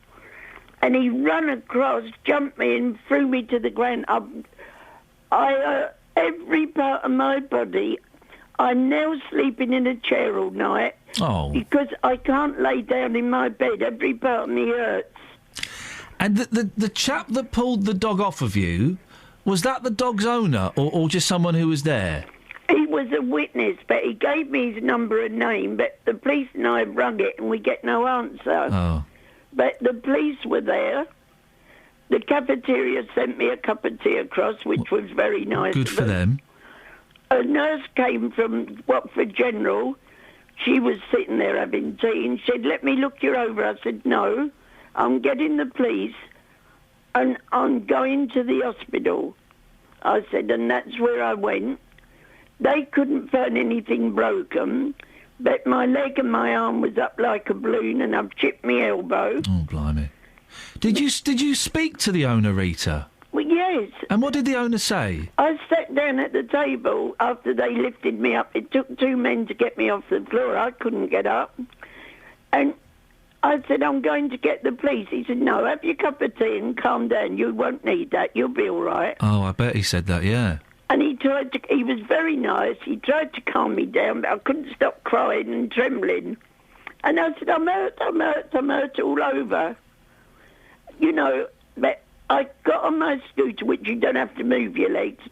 The police stayed with me, got me to my car. My car's automatic. And they drove behind me to the police station. Went in there at 5 to 3. I didn't get home here till 10 past 8 that night. Oh, you must have been shattered. Yeah, and a good friend from Shenley, she was there within half hour and sat with me all them hours. Now, let me just explore a few things. Did you, did the police speak to the owner of the dog? Yeah, they've got the names and addresses, and so have I, and I've got the police number. Okay, so you've got the names and addresses of the people who own the dog as well? Yes, I've got it here, and I've got the police number. They were very nice, and they've been here, I think, once or twice since to have a chat with me. But they're getting away with it, these people. Mm. And you're having to sleep downstairs in a chair because you can't lie down? I'm only in a studio. Right, okay. I've You got can't a get into bed? recliner, but after a couple of hours of laying in the bed, I'm aching and hurting. I can't turn to me left because I get vertigo. And on me right, I'm in such pain, so I bring a blanket and a pillow and I lay in me recliner. Okay, well that's not brilliant. Have you seen? You've been to the hospital, but let's do some practical stuff first.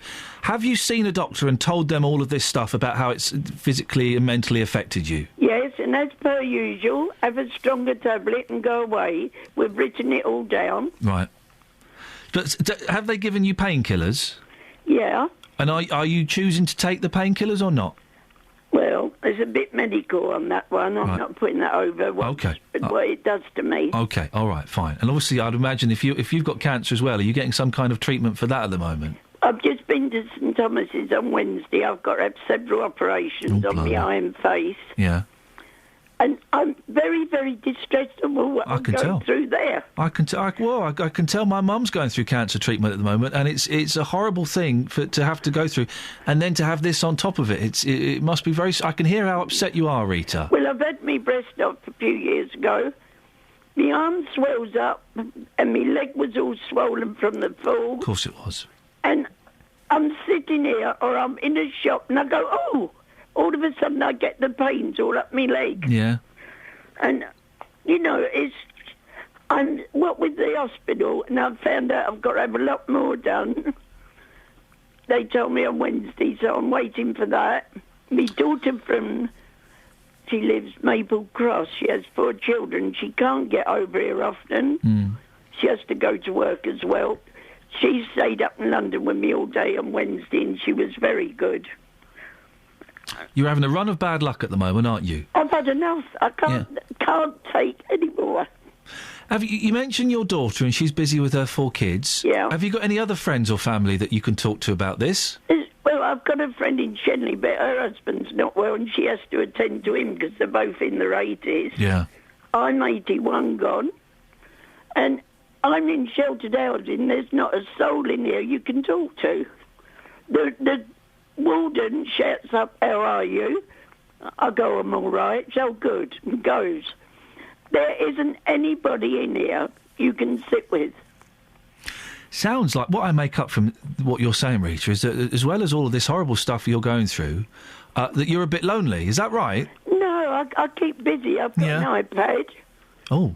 What are you doing on the iPad? Oh, making a mess. Angry Birds? You playing Angry Birds? No, I'm just still learning. At the moment, I can't get me emails, and I'm doing me up. I ditched my iPad because I couldn't get me emails. It did my nut as well. It's too frustrating. I know, but I'm going to beat it. Good for you. Well, Rita, listen, listening to us, and I'm going to bring her into the conversation, is Marion Birch. Marion, you're the Chief Executive of Age UK, aren't you? Yes, that's right. Age UK in Hertfordshire. Age UK in Hertfordshire. Now, you've been hearing Rita's story. As I say, it sounds like she's having a real run of bad luck at the moment. That's right. It sounds awful. Doesn't it just? What could Rita do, do you think? Well, if Rita gives permission to give her contact details to us, we'll make contact with her. And what would you be able to do, Marion? Well, we do have a support service called In Touch, and I'll ask that team to make contact with her. We also have solicitors' surgeries in our Watford office. Oh. So we could probably make arrangements for Rita to have an appointment. Rita, does that sound all right? That's exactly what I need. Now, Marion is one of the good girls or guys, OK? We've spoken to Marion. She's completely legit and completely trustworthy. We've not just plucked her name out of the yellow pages. No, I've been listening. I listen every day. Well, good for you. She's a really good egg. Would it be all right, Rita, if we gave Marion your phone number? Of course. OK, and then maybe... I'm not giving your email, because I never get No, it turns out the email's useless. Don't email her, Marion. It'd be a waste of time. All right. You never get a response. If once she's finished on the radio, I'll phone her straight away, and then we can set up something. There we go, Rita. Thank you very much. That's a All right, step, Rita. isn't it? Marion, listen, thank you very much. We'll give you a call, and if you stay on the line, Catherine will give you Rita's details. That dog could go for somebody else. Yeah. And somebody else said if that's a certain name of a dog, the name of it, they think it has been for somebody else. I'm yet to find that out. Well, listen, Rita, with your permission, we're going to give your phone number to Marion, and she will give you a call as soon as she can, I imagine quite quickly. And thank you a million. Well, no, listen, thank you for giving us a call. Would you do me a favour? I will.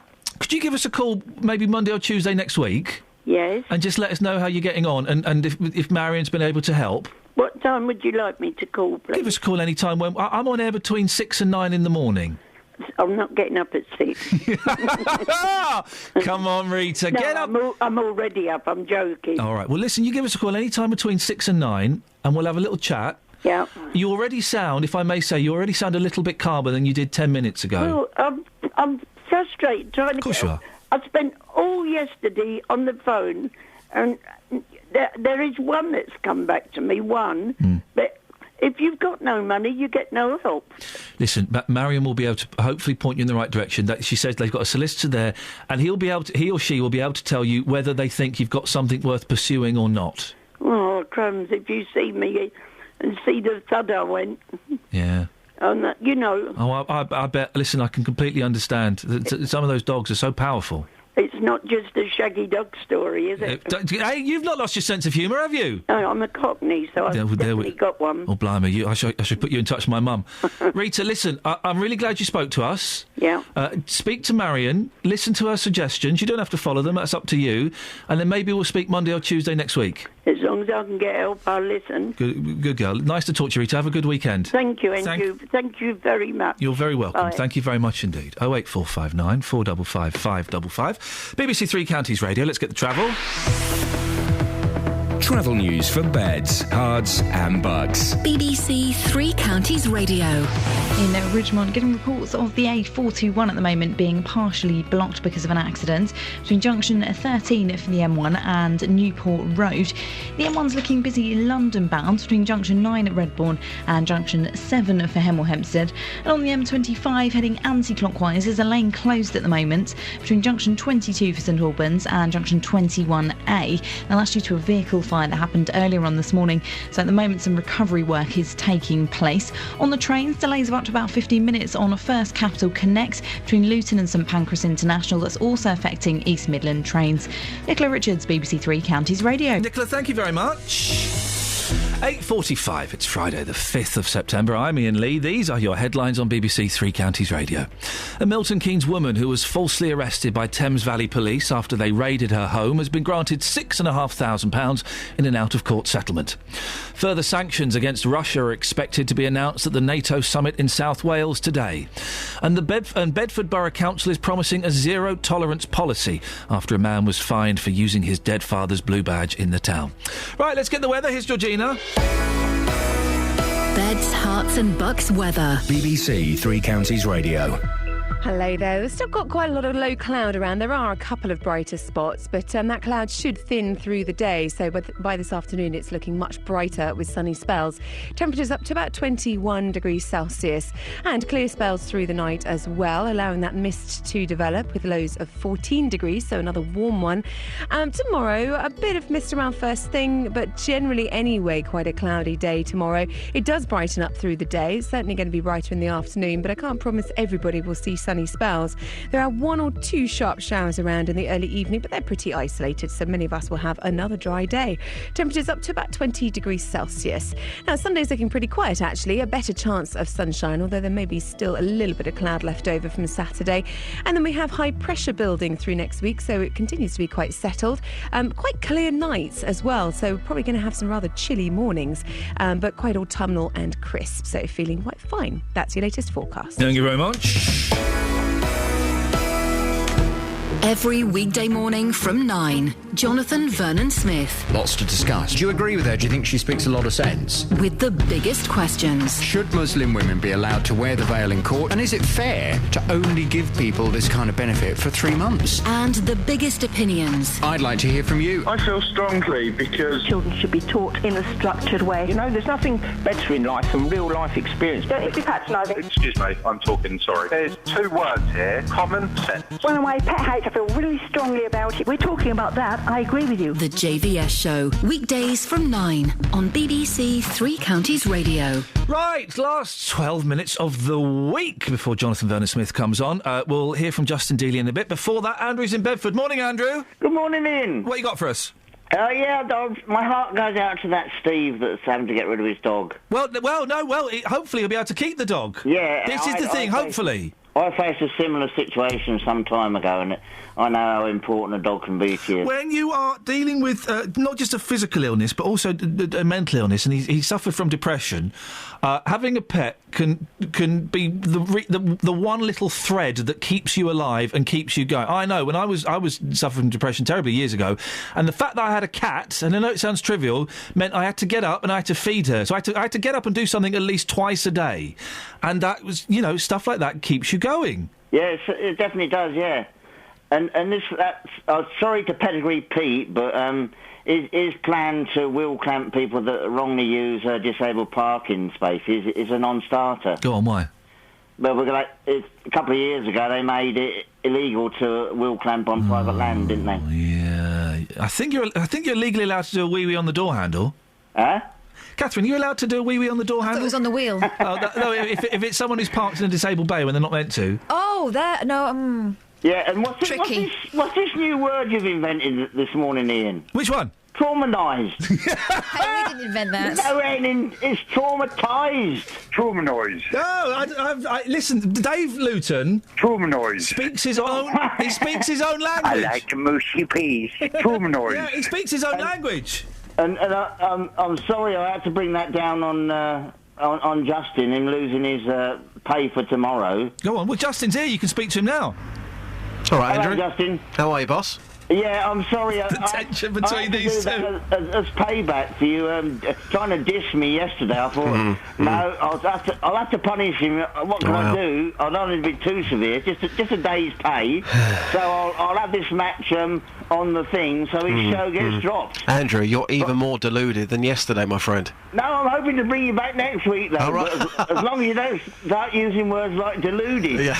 Oh, the power you have, Andrew. The power. Well, of course, Justin. Yeah, absolutely. Andrew, nice to talk to you. Have a nice weekend. And you, Ian. Ta-ta. I do love the simmering sexual tension between you. You hate him, don't you, Just? No, in actual fact, he's actually a top man. But it's not what you were saying in the office this morning. I was saying yesterday that he was very, very wrong. I had a lot of backup yesterday, actually. People on the streets this morning saying to me, my views yesterday on benefits were absolutely spot on. It's a shame they didn't say it into the microphone yesterday. Yeah, it's a shame. It's a shame. Seriously, Justin, you and Andrew just need to hug this one out. I think so. Do you know what I'd love? Right, I would love to hear a show with you and Andrew. An hour, 2-hour show where you discuss the politics and the news stories of the day. It would be wonderful. I think I'll leave that one, if that's okay. I think I'll stick to playing the UK and American charts from a certain weekend back in the day. Now, listen, you... Don't laugh at him, Kelly. That's his job.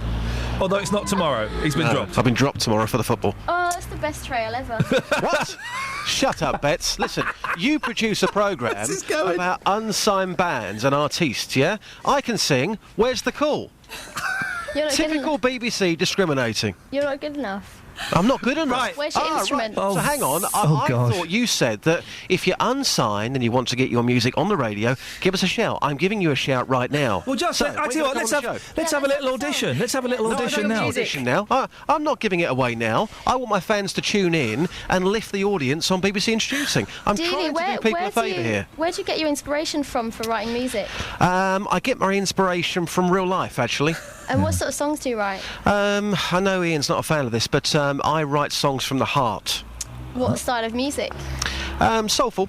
Yeah? Do you want to give us a burst now? No, I've just said to you, book me for the programme and I'll sing for you. I have to hear someone to book them. What are your views on happy hardcore? No, I don't do happy hardcore. But again, to go back to Kelly's point here, it's like saying to Elvis Presley when he was alive, I'll tell you what, Elvis, sing me a song and then I might book Someone a ticket did. for your concert. And then he done it and he Someone got a did. job. Yeah, but no one... You buy a ticket for the concert, then you hear it. No one booked Elvis without hearing him. Calm down, guys. Calm down, Dealey.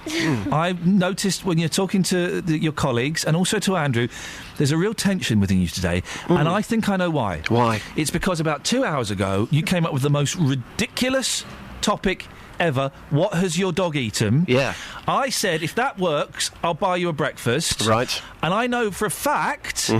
It hasn't worked. How do you know that for a fact? Because you got one person who had a really boring story. You had to go out and do it again. Who's your source? I'm not revealing my sources. Right. Ketchup. Now, hang on a second. This morning, Brown. I produced content on blue badges. No, I'm not. I have produced content on police compensation. Great content. Great content. You came up with what has your dog eaten. Yeah. I told you it wouldn't work. You poo-pooed that. Yeah.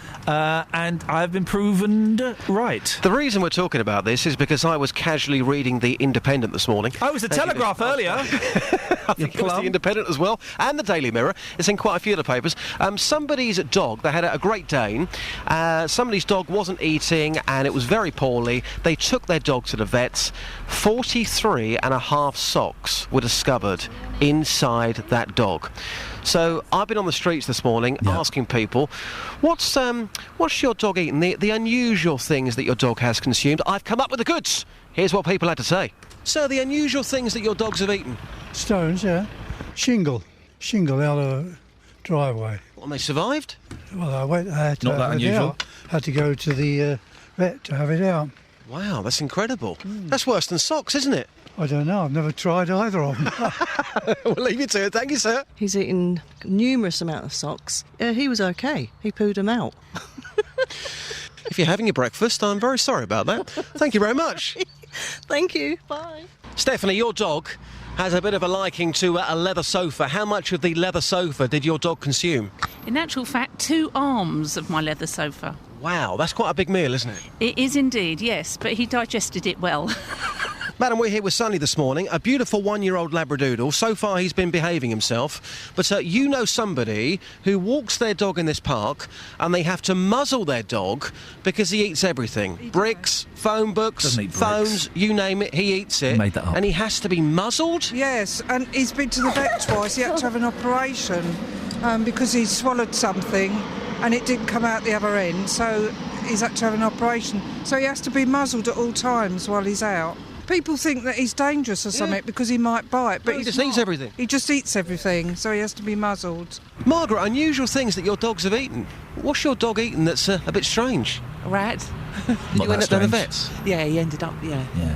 They just said it had passed through. Yeah, it's a rat. Dogs eating rats is not that unusual, just. Really? Yeah, well, no, it's not unusual. So, who's phoned your programme? Hang on. I spoke to 20 dog owners this morning, got about 5 stories there. How many stories have you come up with from your thousands of listeners? Well, none, because it's a... No, don't put it on me. One from Pedigree Pete, whose dog ate a goalie glove. But it was a ridiculous topic, mate. No, it wasn't. Well, it was. Every dog owner has got a story. Colin's a dog owner with a story. Exactly. Go on, Colin. Hello. Hello, Colin. I used to have a dog, and I left him when I went out to work one day. This is a long time ago. Have you got your teeth in, Cole? Yes, I've got all my own teeth, thank you. Yeah, in a box by the bed? No. Oh, okay. Okay. And I walked into my flat and I thought, smells nice in here today. And I left some, you get tiny glass vials of expensive aftershave and perfume was sent to me. Yeah. He'd eaten those. Wow. Is that not good enough for you? Crazy dog. Oh, yes, he was. But he was lovely. Good story. Thank you. Bye. Bye. There you go, Ian. You see, people are coming up with the goods. I've got a gripe this morning, by the way. You can get cream for that, I think, now, can't you? Yeah. Can I just say something on the record here? Can I just say something? Yeah, go on, brother. The streets were a tense place this morning. He's up on one now. Okay, the streets were tense. I'll tell you why. Gosh. And I'm going to put this on record. Yeah. I feel sorry for Staffordshire Bull Terriers. This morning, I approached a man who had a Staffordshire Bull Terrier. Looked like a lovely dog. I said, "Excuse me, sir." He said 2 words to me, the second being off. And then he walked off. I'm back in Luton again this morning. This is the second time in a month that somebody has abused me on the streets, swearing at me for absolutely no reason. Oh, is it my face? You Is wait it my till you get face? to the office. I don't get it. I don't get it. What? Why would you... You do have a cocky swagger about you. No, I don't get it from... I've had it from 2 people recently. Yeah. And again, I stress that I feel sorry for Staffordshire Bull Terriers. I feel sorry for that dog this morning having an owner like that. Colin, are you still there? Oh, Colin's gone. What? Well, you wait till we move to Dunstable, just, and then it'll be we go to Kazzy Mix. Fresh meat on the streets. Fresh meat on the streets, just. They won't know who or what you are. Look, again, I'm not stereotyping a town. I love Luton. I support the football team. I work in the town. I'm going to be sad when we leave Luton. But in the last month, 2 people abusing me on the streets. It's just not on. Come on, Luton.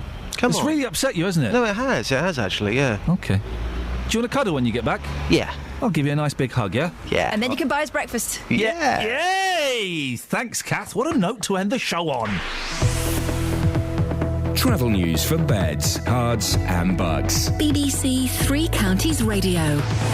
The A421 at the moment in Ridgemont is partially blocked because of an accident just between junction 13 for Bedford and Newport Road.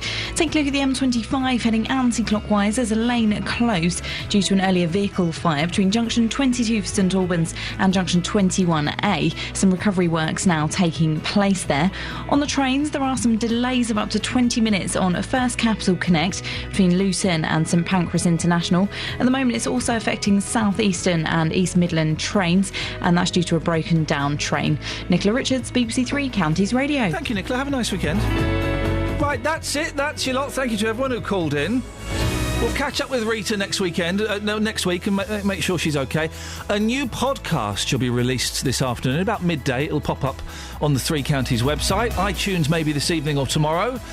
Thank you, Kels. Thank you, Kath. Thank you, Justin. We'll be back on Monday at 6. Until then, from us, ta-ta. Local and vocal across beds, hearts and bucks. This is BBC Three Counties Radio. Thank you, Ian. Good morning. Welcome to the JVS show. I'm Jonathan Vernon-Smith. It's Friday. It's 9 o'clock. And on today's big phone-in, do you think the government should pay the ransom to save David Haynes' life? David Cameron has